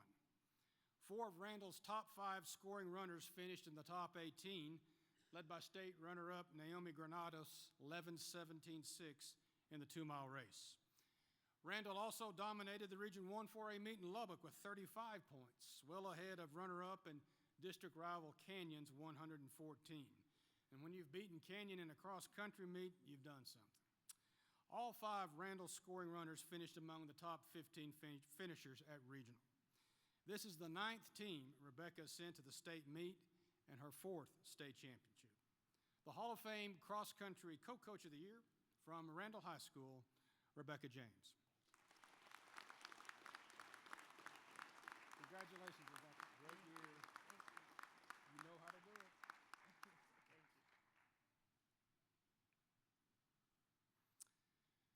Wes Curtin is the longtime boys cross country coach at Canyon High School, which is also his alma mater. He coached the Eagles to their 2nd consecutive 4A state title, and Canyon dominated in doing so. The Eagles won the state crown with 56 points, comfortably ahead of Lafayette's 105. The Eagles had talent, and West's coaching methods made sure that it was maximized. 3 of Canyon's top 5 runners finished in the top 7 at state, led by Alex Nemick's 15-18.7 in the 3-mile race. Alex just last month at the state track meet won state in the 800 and was 4th in the 1600. At the regional meet, 15 points is a perfect score in cross country. Canyon almost had that, finishing with 20 to win easily. The Eagles went 1-2-3 at regionals with Alex Nemick, Lathan Luter, and Ryan Fernandez 1-2-3. Ryan would be state runner-up in track in both the 32 and 1600. Not too surprisingly, Canyon was unbeaten during the season. For the 2nd year in a row, this time he shares the honor, the Hall of Fame cross-country co-coach of the year from Canyon High School, Wes Curtin. job, Wes. Good job, man. Congratulations. In football, in Wes Boatman's fourth season at Sunray, the Bobcats placed themselves among the elite in Class 2A Division II, advancing ultimately to the semifinals before falling to two-time defending state champion Albany 34-14, a game that was 20-14 in the third quarter. The seeds were sown in 2022 when Sunray finished 9-3 and in the second round of the playoffs, the most wins in 9 seasons. In fact, prior to that, Sunray had had just one winning season in the previous 6.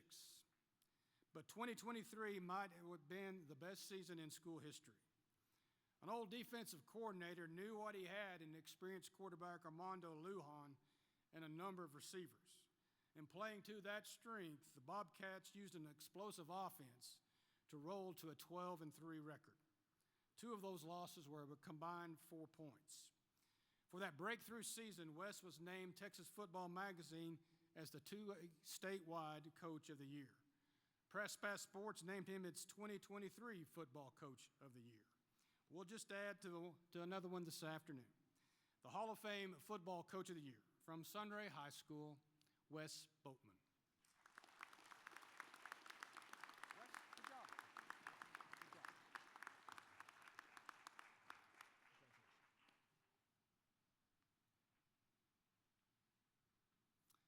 In golf, Skylar Walden led the Amarillo High girls to their 3rd appearance in the 5A state tournament in 6 years and the 2nd appearance in a row. A year ago, the Lady Sandies were 10th at the state tournament, but took a quantum leap up the leaderboard last month. On the layout of the Legacy Hills Golf Club in Georgetown, Amarillo High finished 3rd, Class 5A, with a 2-day total of 619.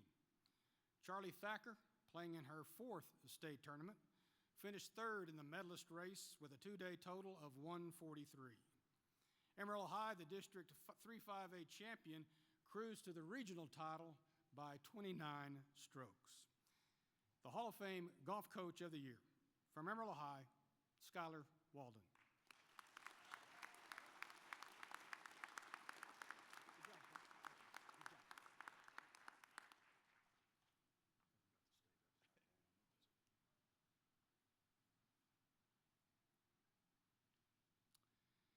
In soccer, like any sport, turning a program around from cellar dweller into not only a playoff team but a playoff winner is a real challenge. As hard as that can be, sometimes it gets overlooked at the expense of the perennial powers that compete for state titles, but it shouldn't.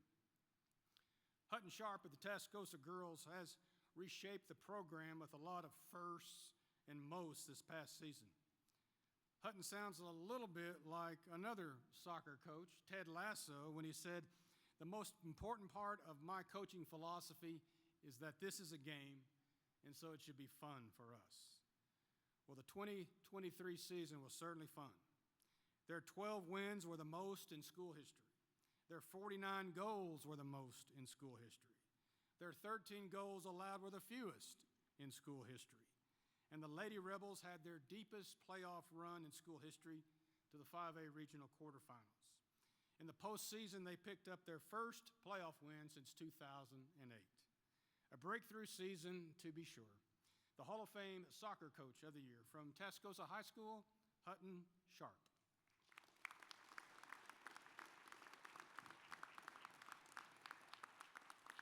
Good job, Hutton. Good job.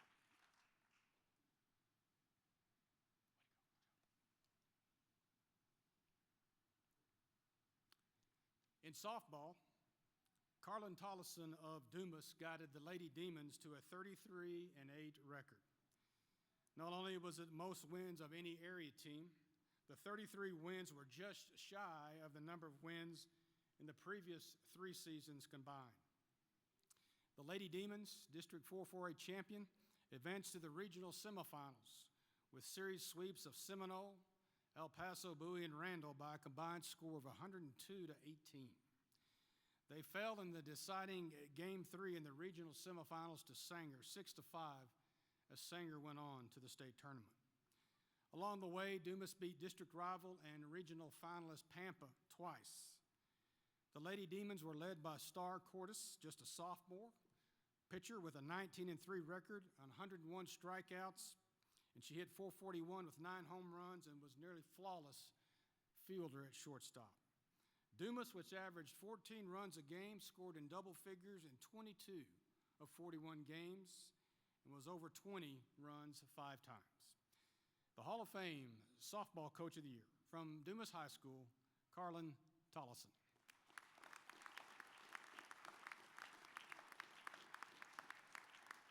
Great job. Great season. Great season.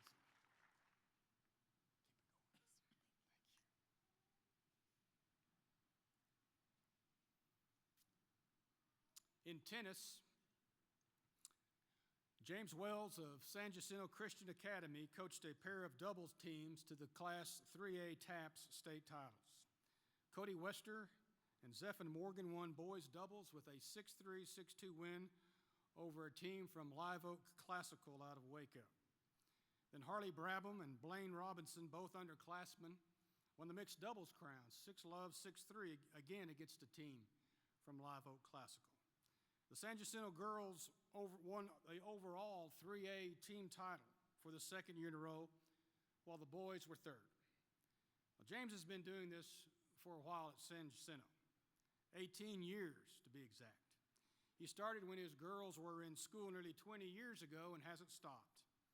As a volunteer coach, he proved to be a huge bargain, getting just mileage reimbursement and a hamburger or two for the road trips. But he has no plans to quit either. Of the 100 students in high school, 17 are on the tennis team. Much of that is because of the guidance of James and the program that he has developed and sustained.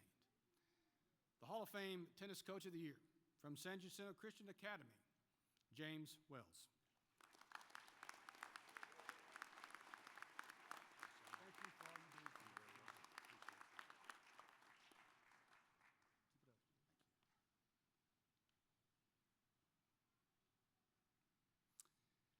In track, the Panhandle girls continue to shine on the brightest stage, which is the state meet in Austin.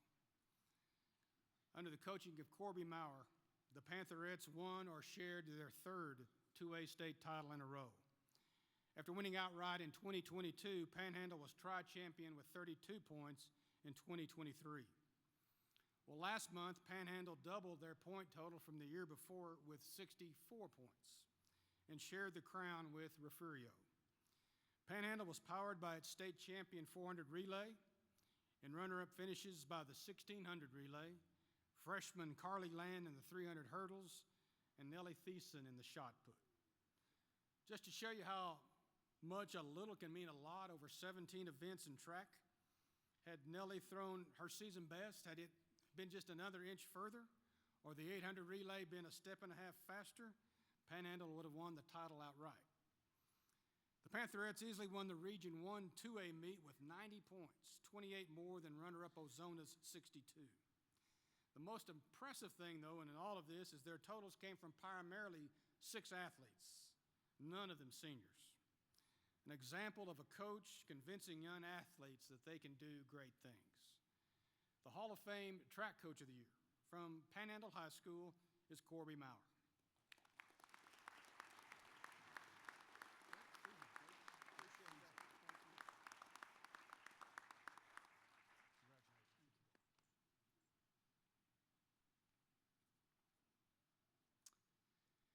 In volleyball,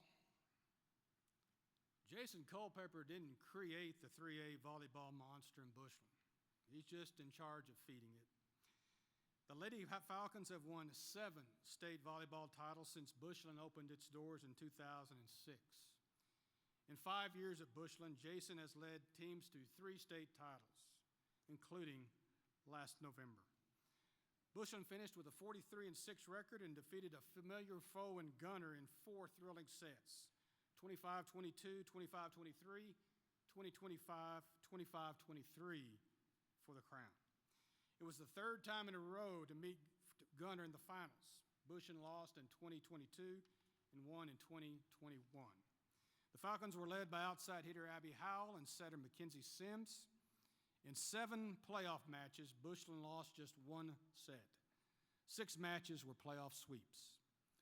Having coached previously at Randall, last November marked the 13th state tournament appearance for Jason's teams, and he's come away with 4 state titles, the last one in November. His record now in 23 years as a head coach is 789 and 179, so he'll get his 800th win this fall. The Hall of Fame Volleyball Coach of the Year from Bushland High School, Jason Culpepper.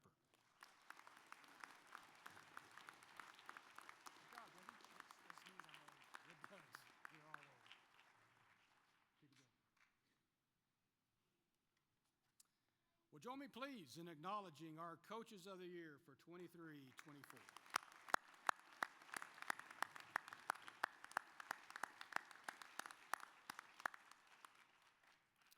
Well, Special Achievement Awards were started a number of years ago to recognize athletes or teams who often do not fit into these 11 sports or whose achievements within them merit special recognition.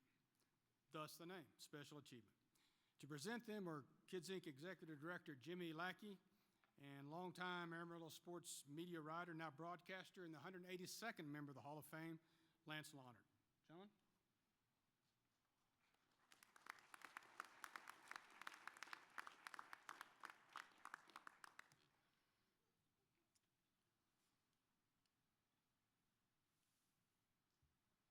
Have to do my own plaques. Kendra Potts. Anybody heard that name before? Kendra is a Panhandle legend that needs no introduction. She's an alumna of 2 of the most historical volleyball programs, both at WT and Emerald High, and would go on to be one of the most successful coaches at West Texas in the school's history. During her 5 seasons at WT, Kendra and her teams put up some impressive stats. Listen to this. 1 national championship, went back the next year, finished up runner-up, 2 NCAA Final Four appearances, 3 Elite Eight appearances, 3 quarterfinal appearances, 3 LSC tournament championships, and 5 LSC tournament appearances. On top of that, Kendra coached 8 All-Americans, 1 NCAA tournament MVP, 9 NCAA tournament team players, 2 regional players of the year, and 10 regional all-tournament players. Her time with the Lady Buffs ended on yet another high note when they went back to the NCAA Division II championship once again. A 124 and 24 career has led her to Grand Canyon State University in Arizona, where she's taken the reins of a program that actually went on new heights this year in 2023, winning the WAC championship and their first NCAA Division I tournament appearance. Kendra, I've always just told her she's just pure class. And we're all excited to see what she does next. And she's unable to be here today, but accepting on her behalf is probably one of the finest volleyball players she ever coached, and I don't think she'd mind me saying that. So, Tori Miller, would you come accept this on behalf of Coach Potts, and we're so proud of her.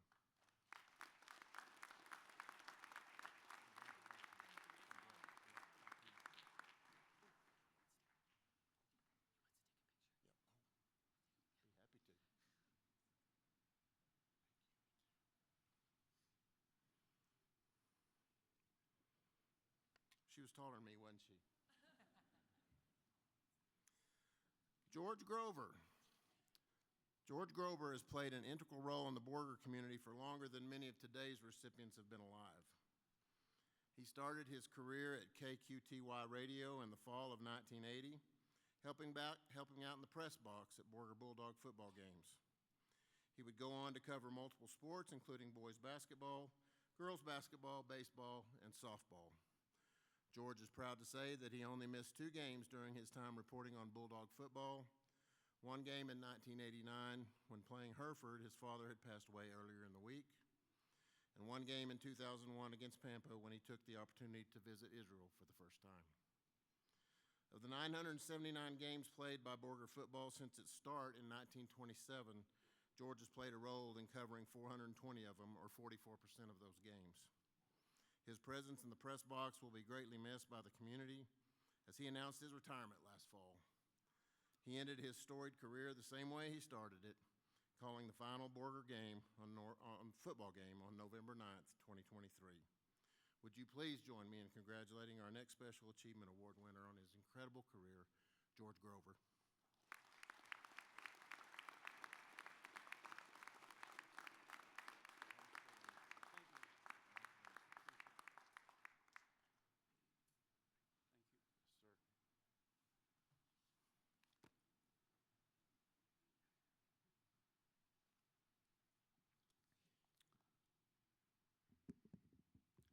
It's an honor to be up here today, talk to a lot of these coaches and players, and these our inductees, and really proud ceremony here. So congratulations to all you guys. Even Coach Reeves, I loved your talk. Okay, he's a great one. Hey, real quick here, have you ever been handed that dream and you wanted to, you've waited it for years, but it finally happens? Then when you get it, you're thrilled. But why this way? That's exactly what happened to Trevor Johnson on January 31st.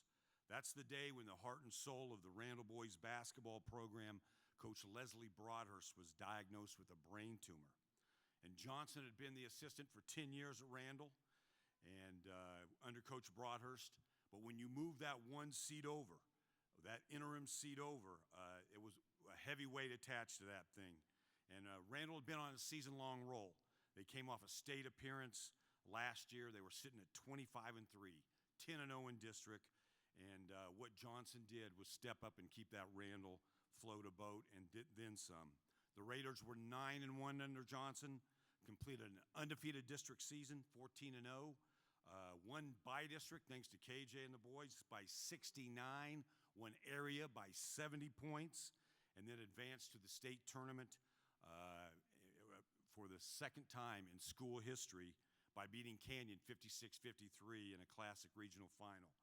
Randall lost to Silsbee in the state semis in 4A, 75-68. Good game, just not quite there. Let me just say this, Johnson had stepped up into this sudden coaching role with a load of confidence because of the relationships he had with the Randall players and because of the mentorship he had with Coach Broadhurst. He will tell you Coach Broadhurst is a second father to him. He will tell you that he was taught about organizing and running practices, prepping for opponents, handling game situations, just about everything.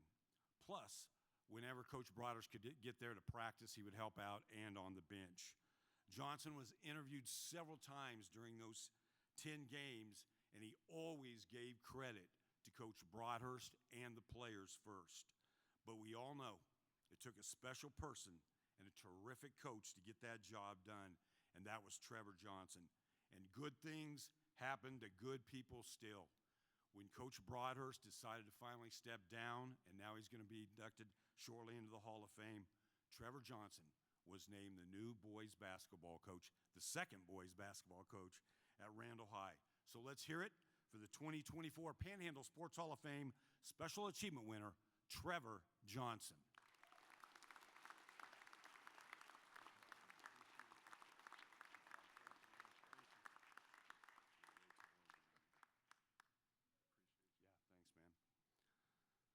Next up here is WT track, and if you do the homework, it's really pretty simple.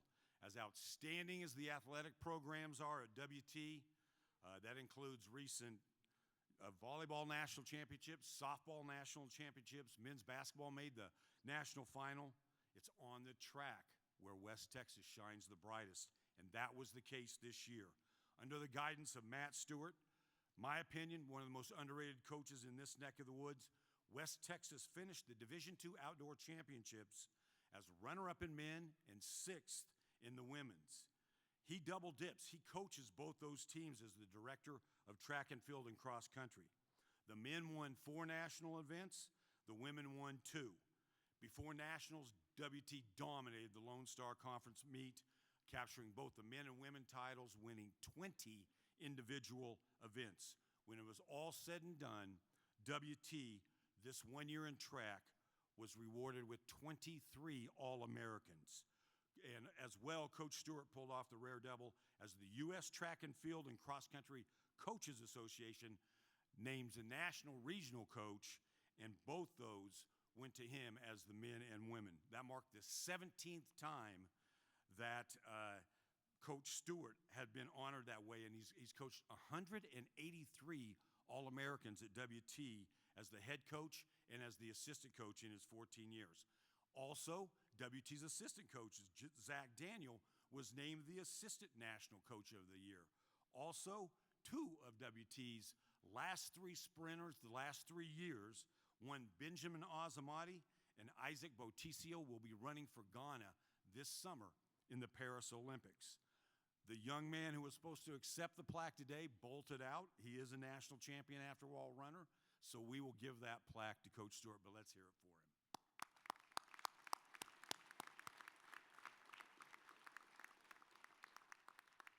Finally, I sent a letter to Amarillo Mayor Cole Stanley. I think his dad's in the house here today, but I'm asking that May 23rd in Amarillo forever be Wyatt Province Day.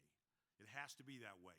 Last year on May 23rd, high school senior Wyatt Province and his Randall High teammates won the UIL Class 4A Texas State Golf Championship, the first golf title in Raiders history. May 23rd, a few days ago, college freshman Wyatt Province won the NCAA Division II Men's Golf Championship, becoming the first player in WT history to win a national golf title. Really, the way Wyatt plays golf, I mean, any day is a good day. He's the Division II National Championship, and he fired a 12 under 201 over those 3 days. That is simply the lowest 3-day score in the history of the Division II National Golf Tournament. He opened with a dazzling 67, followed that up with a 66, slept on the lead, which Tom knows is not an easy thing to do, and closed it out with a 68. He won by 5 strokes, putting together the greatest 3 days of national golf in WT history.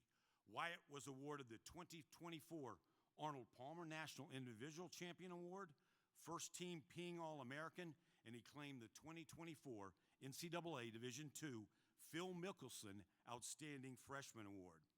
And as the way with college sports these days, things move fast. Wyatt will not be on hand next May 23rd to defend the title because Division I has come a-calling, and he received a scholarship at the University of New Mexico, where he'll tee it up next year. Wyatt couldn't be here today. He's exactly where any teenager with a passion for the game of golf should be. He's out on the golf course at Ross Rogers playing in a golf tournament. And he beat his brother 1 up. Okay, so, but accepting the 2020, that's even better for him today. Accepting the 2024 Panhandle Sports Hall of Fame Special Achievement Award is Wyatt's friend and one heck of a golfer himself, Carson Gronder.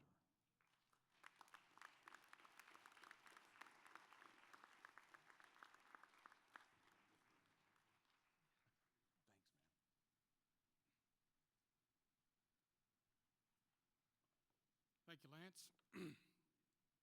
Well, the Hall of Fame Big Play Award goes to the play or moment during the past year that hugely impacts a great season as it hangs in the balance. Simply put, it's what is determined to be the biggest play or plays of the year, regardless of sport, regardless of level. Well, it's the NCAA Division II National Semifinal Volleyball match in December in Clarion, Pennsylvania. Defending national champion West Texas A&M versus number 1 and unbeaten Tampa University. It's the best 3 of 5 sets. Tampa led 2 sets to 1 and led 24-19 in the 4th set. When a team reaches 25 points and wins by more than 1, it's over. It's 24-19. It looks like it's over. The Lady Buffs are in big trouble. We knew there was a chance our season and career could be over, said WT All-American outside hitter Torrey Miller. But we also had a chance to win 1 point and another point and so on. With Tampa trying to close out the match, it got to 24-20, then 21, then 22, then 23. Coach Kendra Potts had put her team through pressure situations many times in practice for times like this. Now here it was on the biggest stage. As Torrey said, we started playing with less fear to lose and more desire to win. WT tied the set at 24-24, warding off 5 match points in a row. Now you have to win by 2 points, so the board now is wiped clean. Now it's the first one to win by 2. WT was poised, they trusted each other, but Tampa, they weren't unbeaten by accident. Said Torrey, both sides were playing at the most elite level of volleyball I've ever been a part of. Punch for punch. Every time we scored, they came back strong, and then we'd come back strong. The score went into the upper 20s and into the lower 30s as the set went on and on. 4 more times, 9 in all, WT faced match point and elimination. It was the football equivalent of making 9 fourth downs in a row. Finally, WT leading 35-34, Emma Becker sent a kill to the Tampa side that hit the floor. Set over, 36-34. 22 extra points in what was an epic set. But the match was not over. There was a 5th and deciding set, and WT had to get back on that emotional roller coaster. It's a 15-point set in the 5th set, and again, this one went beyond that as WT overcame 2 more match points to win 16-14 to complete a comeback for the ages in a match that took more than 3 hours to complete. The win put the Lady Buffs in the national title match for the 2nd year in a row.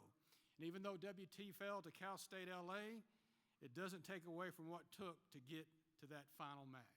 Let me shut up. Here's a quick look.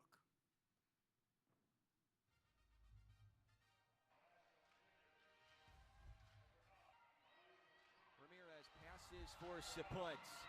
Perez turned away. Ramirez keeps it up. Perez will free ball away. Ramirez keeps it up. Malice for Miller. Free ball it. Out of the reach of Ramirez. Malice for Miller. Out of the reach of Ramirez. Perez can't get to it. 4 in a row for West Texas. Perez can't get to it. 4 in a row for West Texas A&M. We're going to play extra points. We're going to play extra points. It was 24-20 What a comeback.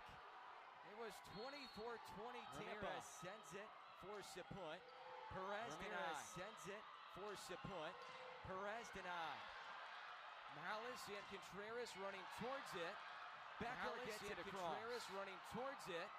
Becker gets it across. No blockers in front of Schrenger. It didn't matter. No blockers in front of Schrenger. It didn't matter.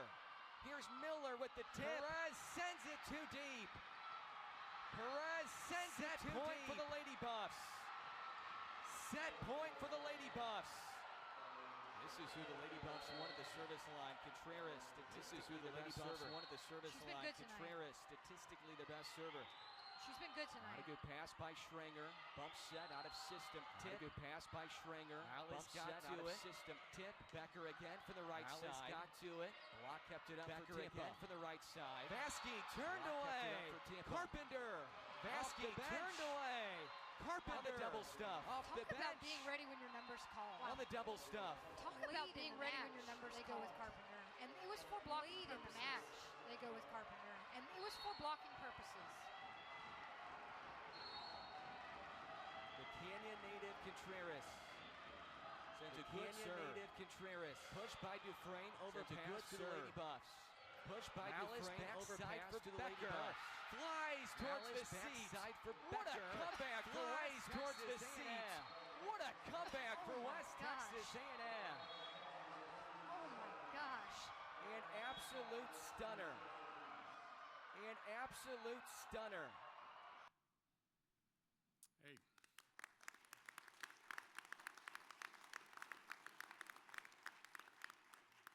The Hall of Fame Big Play Award goes to the 2023 WT volleyball team. And representing that team is a player who had 29 kills in that match. I know she probably feels like she's sitting on a spring. She's been up and down so much. But it's All-American Tori Miller for the WT volleyball team Big Play Award.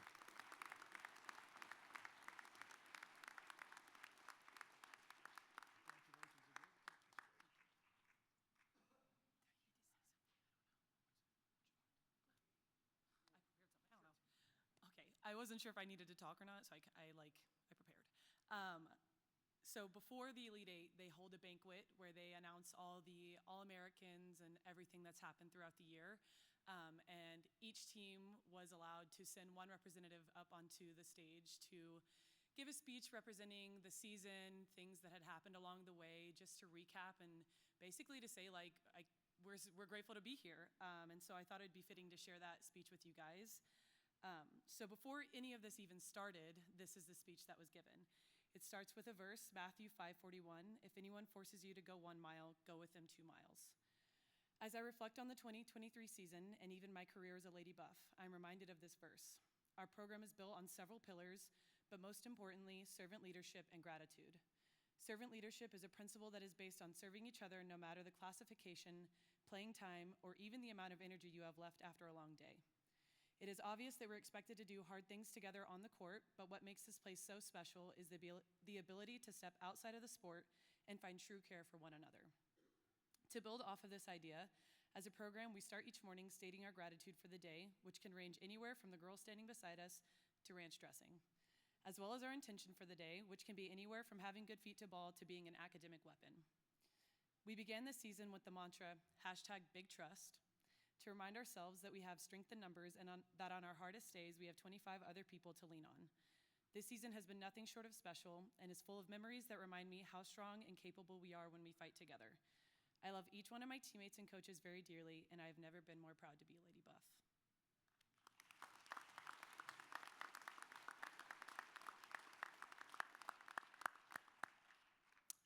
Well, the D. Henry Memorial Courage Award is presented to an area athlete who in some ways has overcome obstacles to persevere and achieve when the odds say they shouldn't.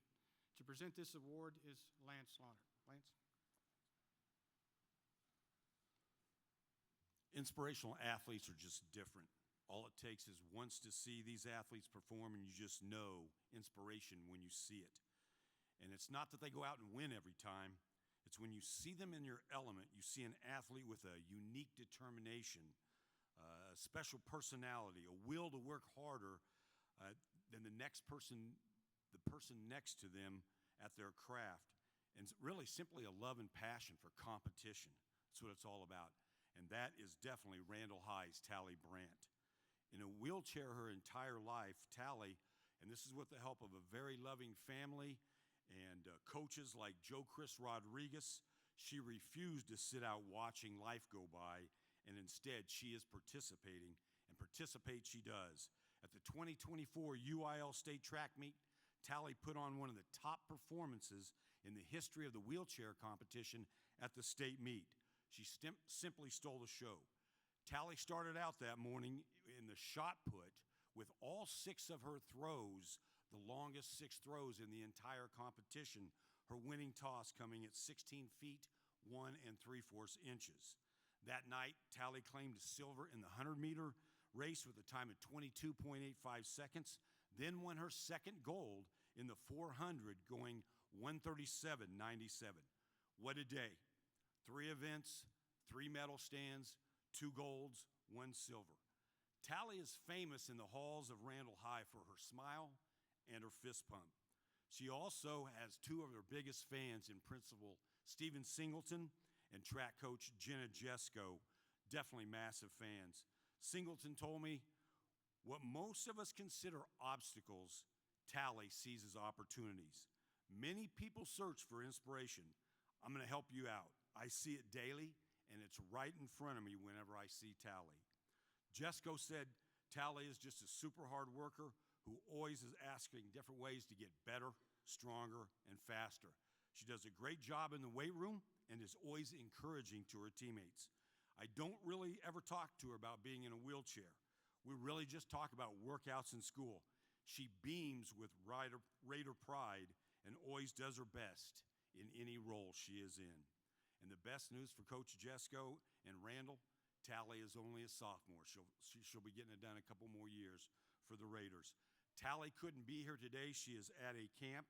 So accepting this 2024 D. Henry Inspiration Award for Tally is her sister Tatum, also quite an athlete at Randall High this year.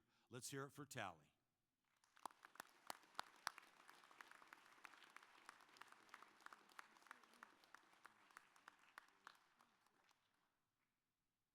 First, it is Taylor. We really appreciate it, but it is Taylor, and she won't ever correct you, but I will correct you for her. She is one of the best people I've ever met in my life, and luckily I get to call her my sister. I think something that you will always notice about Taylor is anytime there's any hardship or anyone is going through anything, you can always look to her and she will have this most contagious smile. And she always laughs in situations that she probably shouldn't laugh, so it always lightens the room. She is sorry she couldn't be here, but she did want to tell y'all thank you for being here for her and supporting her. And she did just compete at Endeavor Games, which is a track meet for special needs children and adaptive athletes. And she just received, I think, 10 medals is what she said, and like 8 of them were golds. So she is pretty incredible. So thank you.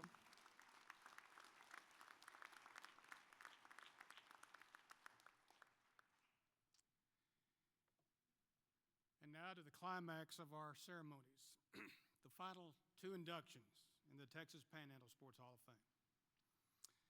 The legend of Zach Thomas could have started as early as the mid-1970s when he was a toddler. He was at the family ranch between Pampa and White Deer, wandering around, not paying any attention as 2 or 3-year-olds do. About that time, his dad, Steve, put the pickup in reverse, and before he could get going, he felt a slight bump.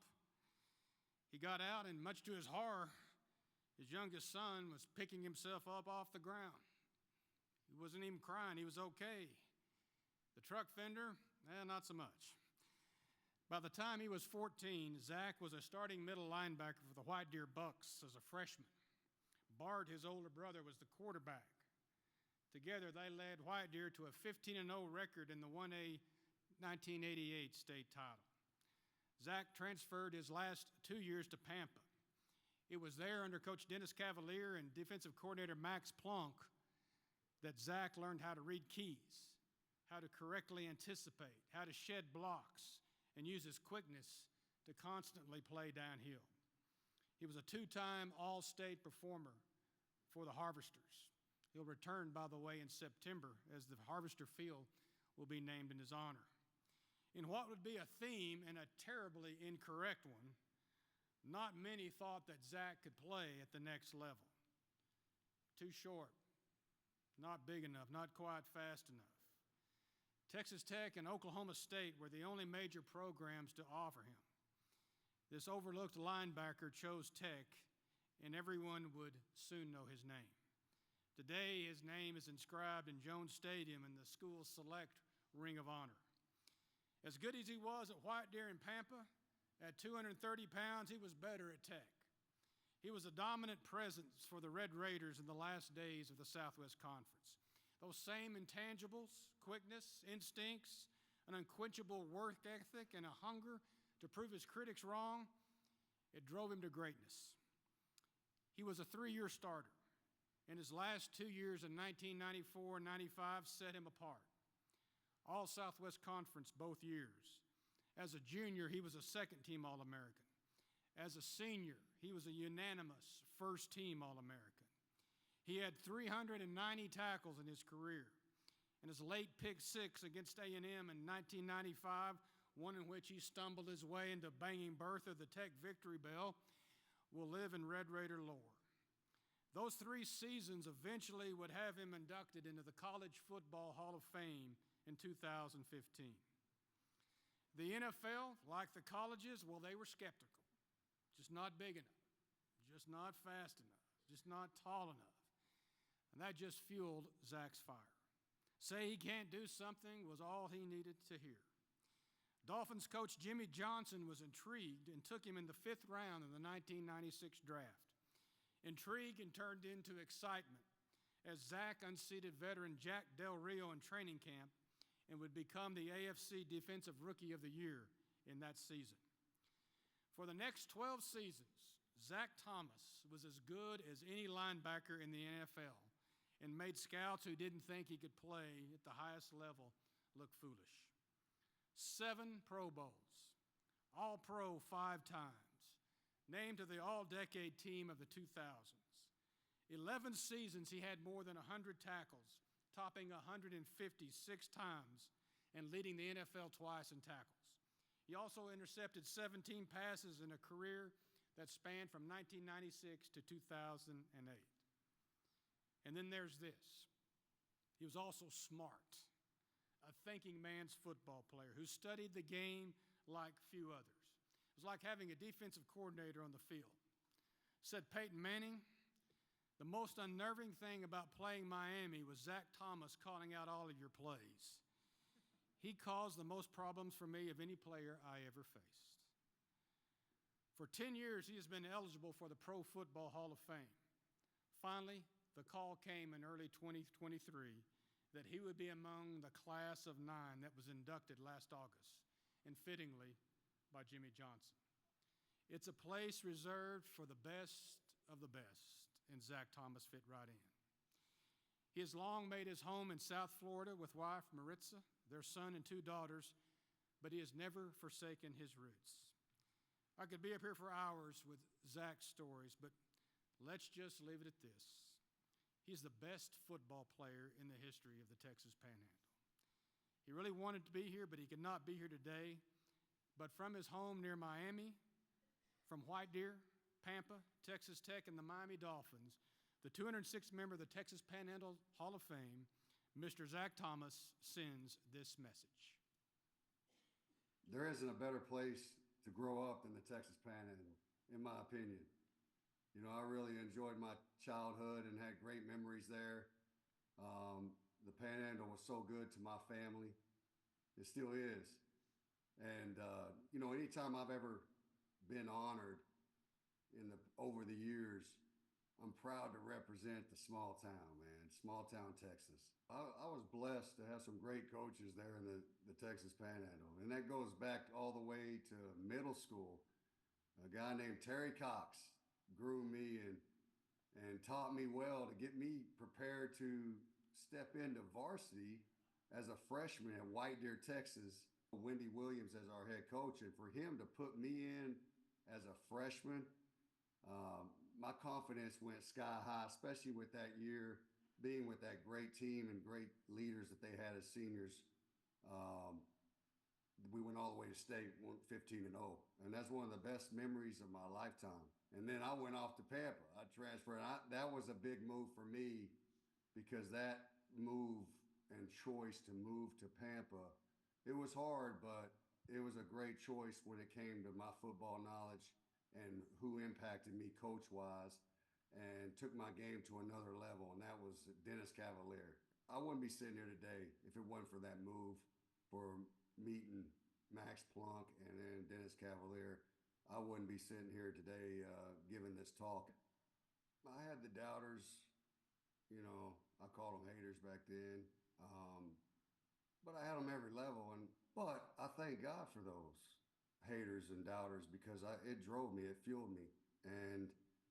But I feel like I was more motivated by the people that supported me. I never wanted to let them down. I didn't want to let my family down, my teammates, myself. That was more important, and that's why I always felt like I was underprepared, and that's why I overprepared. That fear of letting myself down and others down that really believed in me. There wasn't too many things I was good at, you know. I was just average in other sports, and then in school I was average as well. But when you're good at something, you tend to like it. I loved it. You know, the one thing I really liked was the contact and the high-speed collisions. That was fun, but nothing like the locker room. As you know, they always talk about the camaraderie, the brotherhood. Another one was the pressure to perform.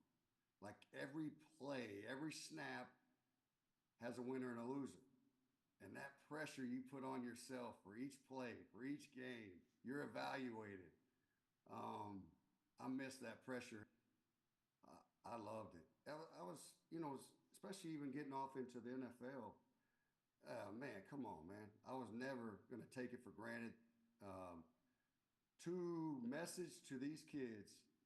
Well, first, congratulations on being honored there tonight. I know everything today, and it's always been, is judged off results. You can't be result-based. You got to wake up every day and just try to get the best version out of yourself. You're gonna win long term. And know that you can't do it alone.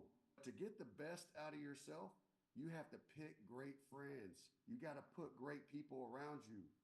You got to weed out the negative people. You got to, it's something that you have to. It's a good thing to be selfish at times and make great choices.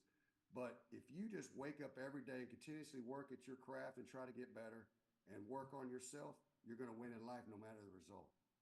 Well, I thank any sponsors for this Hall of Fame because that's the most important thing in life is helping others, from children, our future, to, anybody with help. And that's where it's all, in the long run, that's all that really matters. Like I just was talking about the winning and losing. It's not, you're winning if you're helping others. You can do it the right way. It's not always all about yourself. You got to help others, and that's what's most important, and that's why I'm happy for Kids Inc. and happy for these other organizations that are helping. Mr. Zach Thomas, number 206.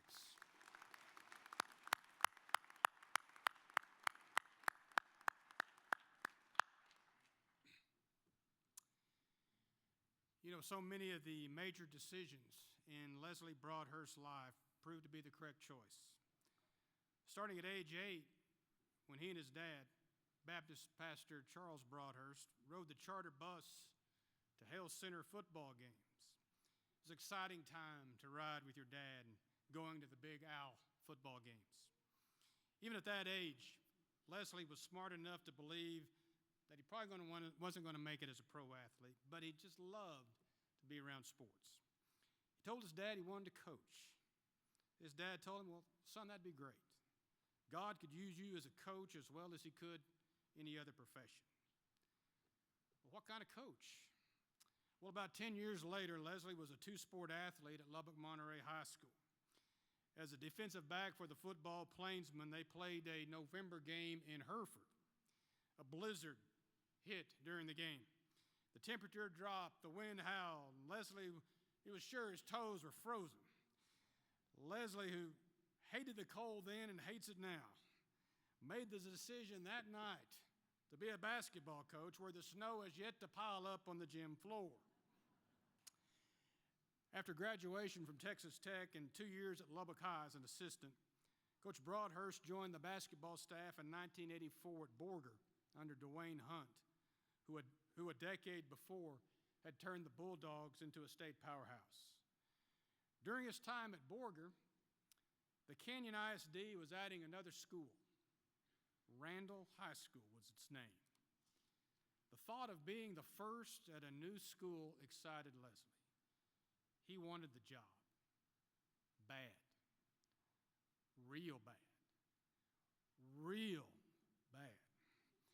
He called new Canyon athletic director Mike Wardis, who used to coach with him at Borger. He said, I really want this job. Sorry, he was told one of the requirements is head coaching experience. Okay, that's the way it's got to be. Well, Leslie found one at tiny Morton High School near Lubbock. Morton had kind of been on a roll under a previous coach, Tony Malden, in fact, won a state title. But nearly all of the talent left. Coach Malden left, but Leslie got the job and with a new team took the Indians to the 2A regional tournament. All the while he's calling Wardis to lobby for the Randall job at least once every 2 weeks. He'd periodically come to Amarillo, and on the way out, he'd drive by that Randall High School just to watch it being built, just to watch the brick and mortar going up and dreaming. Then he'd pester Wardis some more until the Canyon athletic director said, if you'll just leave me alone, I'll guarantee you an interview. Well, he got the interview, and he got the job. Barely.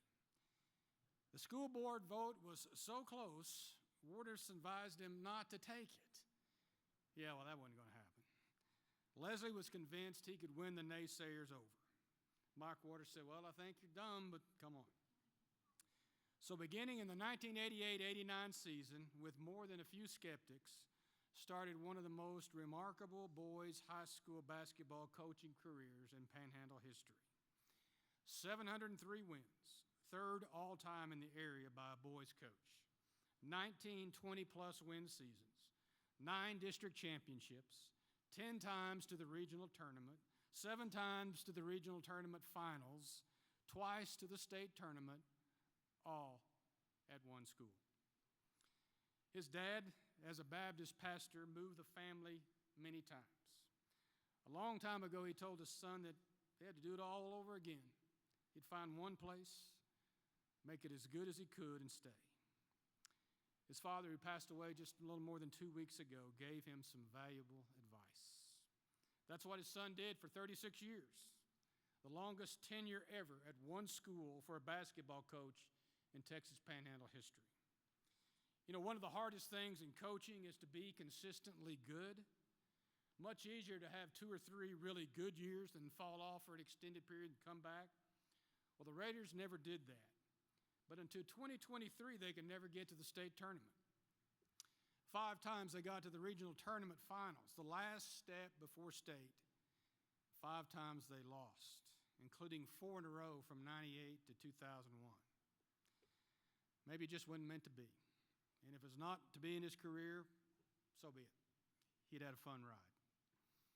Then came 2023, another regional final, the first year in Class 4A, against district rival Canyon, a team that had beaten Randall twice.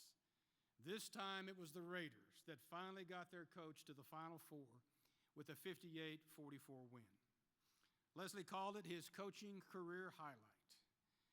His cell phone nearly spontaneously combusted from all the congratulatory texts from former players, fans, friends, and the coaching fraternity where he is held in such high regard. This season, we know about this season. Yes, the Raiders again got to the 4A state tournament with a 34-4 record. But this season and Coach Broadhurst's world were turned upside down in January with the stark news of his brain tumor, glioblastoma, an aggressive cancer that forced a leave of absence. While assistant coach Trevor Johnson admirably took over, Leslie, along with wife Heather, fought their biggest battles at MD Anderson in Houston, the Harrington Cancer Center here in Amarillo, and at home. He has done so with no self-pity, no why me, but with a little trademark humor, honesty, uncommon courage, and most of all, a faith in God that, like a rubber band, was stretched at times but never broke and was stronger for being tested. In April, Leslie had the Randall Gymnasium named in his honor, and in May, he announced his retirement after more than 40 years as a coach, 36 of them at Randall. He's proud to be a coach, loves to be a coach, and is being honored today for being a coach. But he'd be the first to say that coaching is what he does, what his career was, but is not who he is. His identity as a child of God is not in the temporal, not in the seen, but in the unseen. It is real and it is eternal. Leslie has taught hundreds of boys daily for 36 years at Randall, but his most impactful lesson is what he has shown many over these last 6 months. The 207th member of the Panhandle Sports Hall of Fame, one of the finest basketball coaches in this area's history, from Randall High School, Mr. Leslie Broadhurst. Congratulations, my friend. My honor. My honor. Are we supposed to get a picture? Oh, yeah, let's go. Well, as nice as he was, we ought to just go home. We've been here 2.5 hours. My parents, when we had something really important, they'd take us, me and my brother, I think LaDonna, my sister, we'd get a haircut. Well, I went to the barber this week and said, give me the best haircut you got. And this is what I came away with. So I know some of you guys are jealous. I told KJ back here, the guys that have played for us, if I'd have known that I looked this tough, I'd have done this 10 years ago. I'd be a little scared of me, like Charlie over there. Speaking of Charlie, all you football coaches, I know you're thinking I knew Broadhurst was a wuss all the time. He went to basketball. I promise you that night in Hereford, I've never been colder. I really did think my toes were gone. And my dad, I told him that I love both sports. I really did. But that night I decided to go to the gym, and it paid off. It was a great decision. I've got my little coaching card out here, like some of you coaches I see around there. You pull this little 3x5 out and got some things written down. Now, you people, let me just get this straight. You guys are the people that I would want on my team if I had a team next year. Because y'all are the toughest people. You've stayed for 2.5 hours. And if you're that tough, you got a spot on my team. I'm telling you. So we're having some fun here today. And I've always, Cheryl said this yesterday, even when I was a kid, I would look at the Panhandle Sports Hall of Fame and look at the inductions. And you guys, many of you out there, you're my heroes, man. You're in this already. And, man, this is a great, great honor for me just to be able to be here and be a part of such good people. Even though Chase Reeves is Uncle Don, Chase is the guy that hit shots in 2001 for the Hereford Whitefaces to keep us from going to state. I thought we were going, and he's over there just drilling them on us. But anyway, it's great to see him and see everybody here in the Panhandle. So, I wanted to thank Jimmy and Kids Inc. I wanted to thank John Mark. Man, John Mark can give some good speeches. Even though that was about me, I was going, you're telling a little too much there, man. That's probably more than I need. But and then Lance and the whole committee. What a great honor, and I thank each one of you. I want to thank my wife, who now I've never wanted to really go to college coaching. I just felt high school was a calling. The good Lord put this on my heart at a young age, and I felt like that's what I wanted to do. But when you look at Heather and you see me, Bill Self told me from Kansas. I met him once. 2 years later, I saw him again. I talked to him for 5 minutes. Hey, Coach, you still at Randall? And he knew who I was. Well, this October, we went back to Kansas and watched them practice, and I was telling him that story. You got a great memory, because that was 2 years later when he recognized me. And Heather was with me when he met me. And I go, I was all feeling good about myself. And I said, yeah, you know who I am and stuff. He goes, Coach, wasn't your wife pretty? And I go, yeah. And he goes, that's how I remembered you. It wasn't you.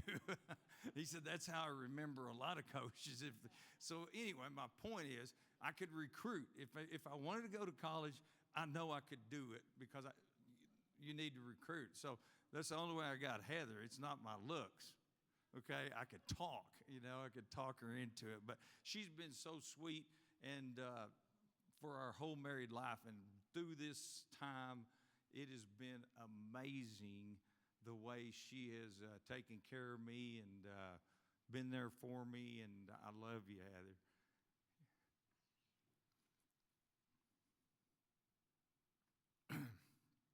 All right. Man, I've got a bunch of people here.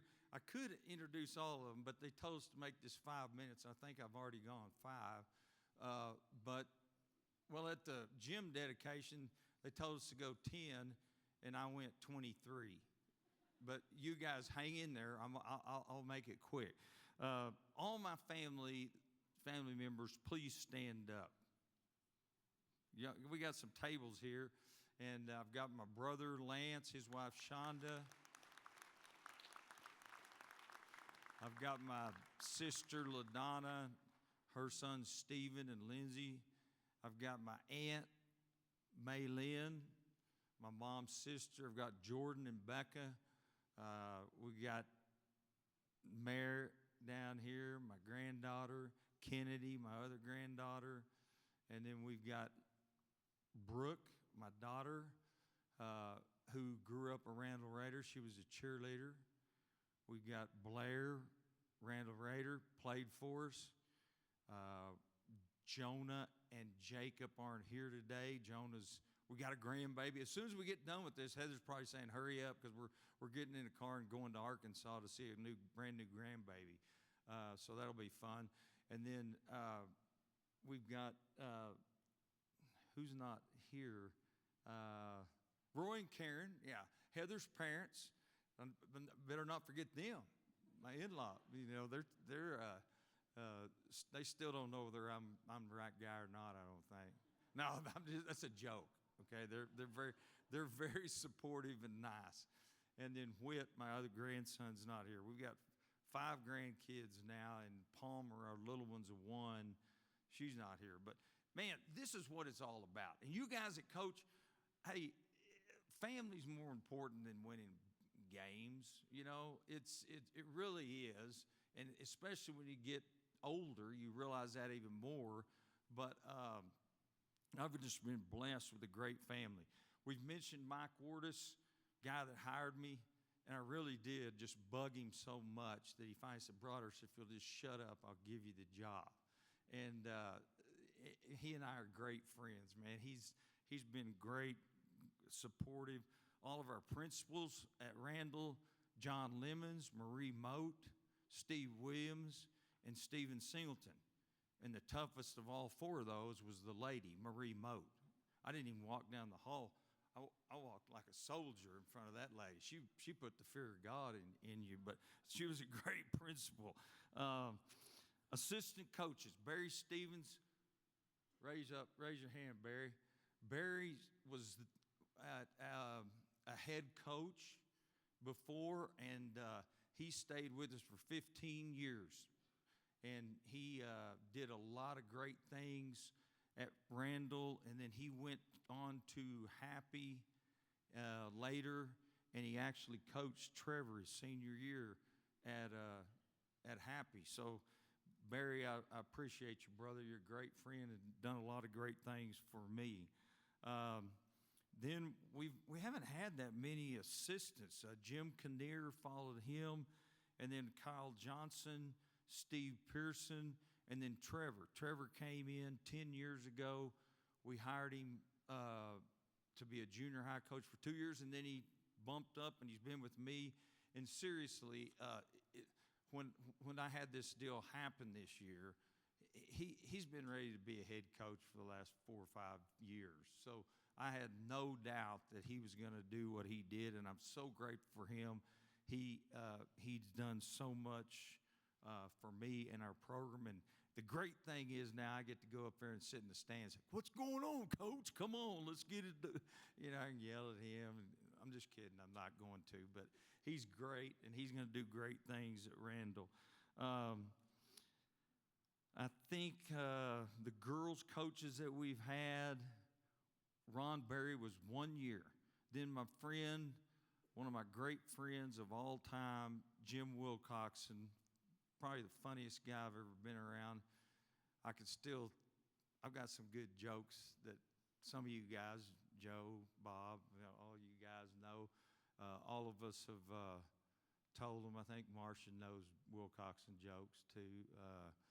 But he was great. And then Ronnie Glenn came in and followed Jim, is great.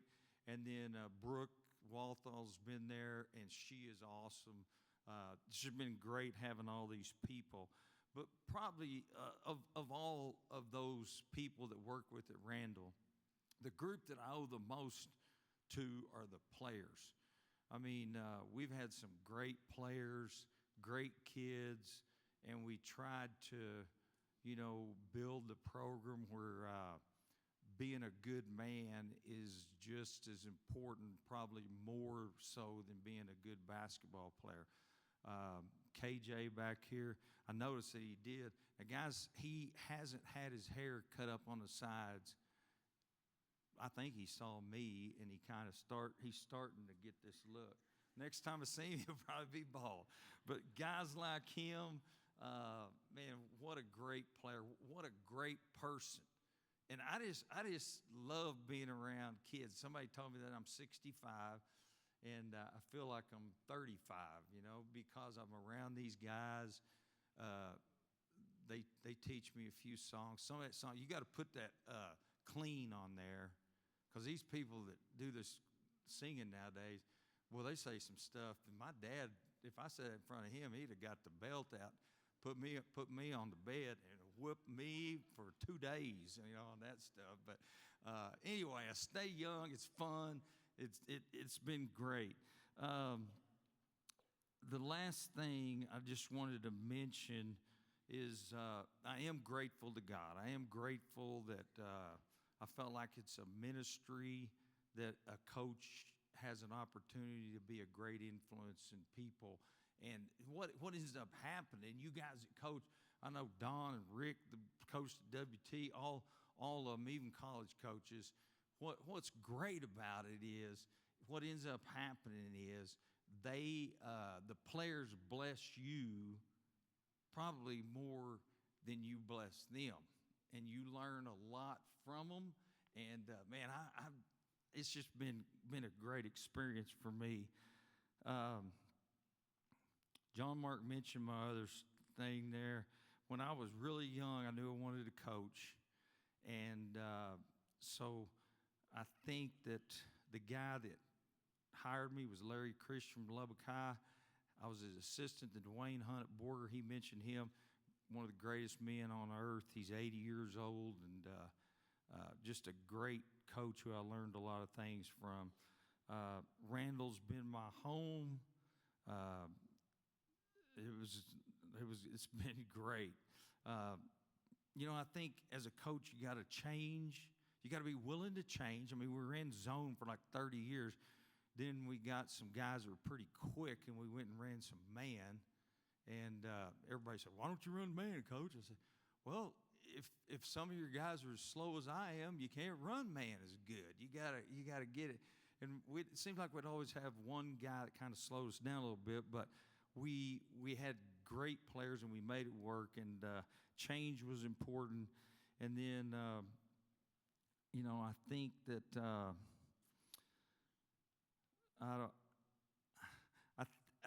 let me just tell you this story, then I'm going to tell you one poem, and then I'm getting off the stage. So when I was in high school, my best friend was Bill Patterson. His dad was the defensive line coach at Texas Tech, Pumpkin Patterson. Well, those guys back then, they used to give all those college guys those jobs. Well, he'd get me and Bill a job working with the college wherever they worked, and they got those good jobs. Well, this one wasn't that great, but what we did was went downtown Lubbock. There was an 8-story building. They gave us a sledgehammer and said, we're going to knock down all the walls in this building, and from 8-story, we're going to start there, and then we're going to work our way all down, and then they're going to come in with crew and going to redo it all. So they gave us a sledgehammer and showed us the sheetrock, and just line up, boom, just do that all day, 8 hours. And they'd give us groups of 2. So anyway, to make a long story short, after 8 weeks, we were done. It was taking us about a week to knock down a floor. And, you're feeling pretty good because your muscles got big. But in 8 weeks, we knocked that thing down. Across the street, they were building a brand new 8-story building. Well, to make a long story short, it took them 2.5 years to build that thing. When I was 12 years old, my dad taught me a poem, and I memorized it, and I've tried to do this as I've coached. And it illustrates, that illustration, what I just told you, illustrates what this poem is. So let me finish with this poem, and then y'all are gonna, it's not Shakespeare, but it is a poem, and I think it'll mean a little bit to you, okay? I watched them tear a building down, a group of men in a busy town. With a ho-heave-ho and a lusty yell, they swung a beam and the side wall fell.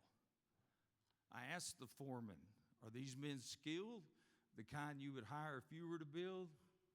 He laughed and said, "No, indeed, just common labor is all I need. For I can easily wreck in a day or two what it has taken builders years to do. I thought to myself as I walked away, which of these roles have I tried to play? Am I a builder who works with care, patiently measuring life by the rule and square? Or am I a wrecker who walks the town, content with the labor of tearing down? So I hope you guys, now have I always done that? Oh, no. But it's just a challenge maybe for you, a challenge for me. Let's leave out of here tired, because it's been a long time, but let's try to be builders, okay? I appreciate you. Like they said, the Panhandle, greatest place in the world to live, and I'll see you around. We're gonna whip this stuff, and I'm gonna be around longer than you think I am, okay? Longer than you might want me. Thank you.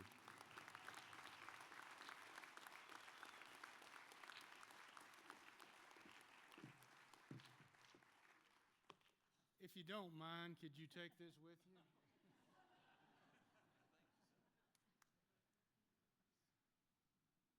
Well, I know you've been applauding for over 2.5 hours, but I hope you have one more left in you to acknowledge the years and careers of all of these on stage.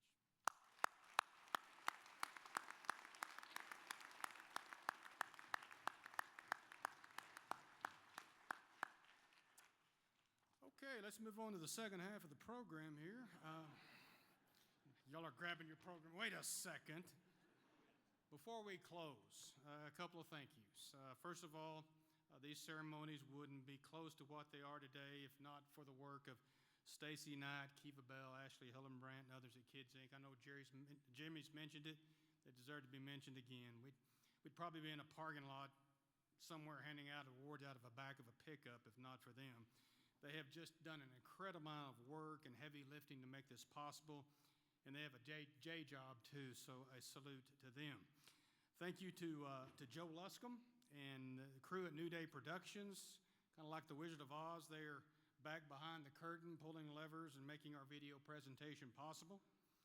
Thank you to the Hall of Fame sponsors, and you can see them on your program. Their financial assistance and understanding of the role of sports in the Panhandle make these ceremonies possible. There is a QR code there that you can use if you're so inclined to make a donation. If it'll help you make a decision, none of that goes to the pay of the MC who gets what he deserves. There's also a book at the back on the Hall of Fame on the Hall of the Hall of Fame, Pride of the Panhandle by Hall of Fame committee members Mike Haynes and Dave Walforth, and it is available on the way out. It is a very thorough and great read on the top figures in the Panhandle history. And finally, thank you to you.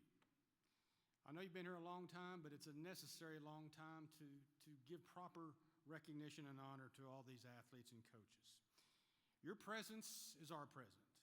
It's a present to the Hall of Fame, to those recognized, and maybe it was yourself being recognized. Everyone has a role, and it all combines to make sports in the Panhandle what it is. Now, Jack Knight with the Hall of Fame committee will voice our benediction, and upon its conclusion, you are dismissed. Thank you.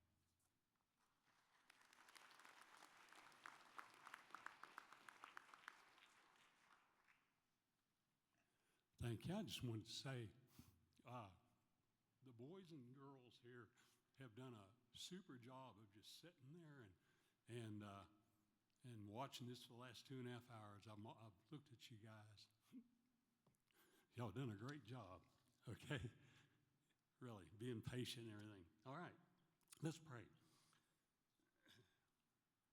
Our gracious Heavenly Father, we thank you for your presence here with us today, and we thank you for the time that we've had here this afternoon to recognize the outstanding accomplishments of these the players here, the coaches, as well as parents, teachers, and mentors. Bless each person who took the time together here today, and for those who have spent countless hours behind the scenes in helping to make all this possible. We ask for your guidance and protection, Lord, as we leave here and go to our homes. We ask for your continued protection for our military troops here at home as well as abroad.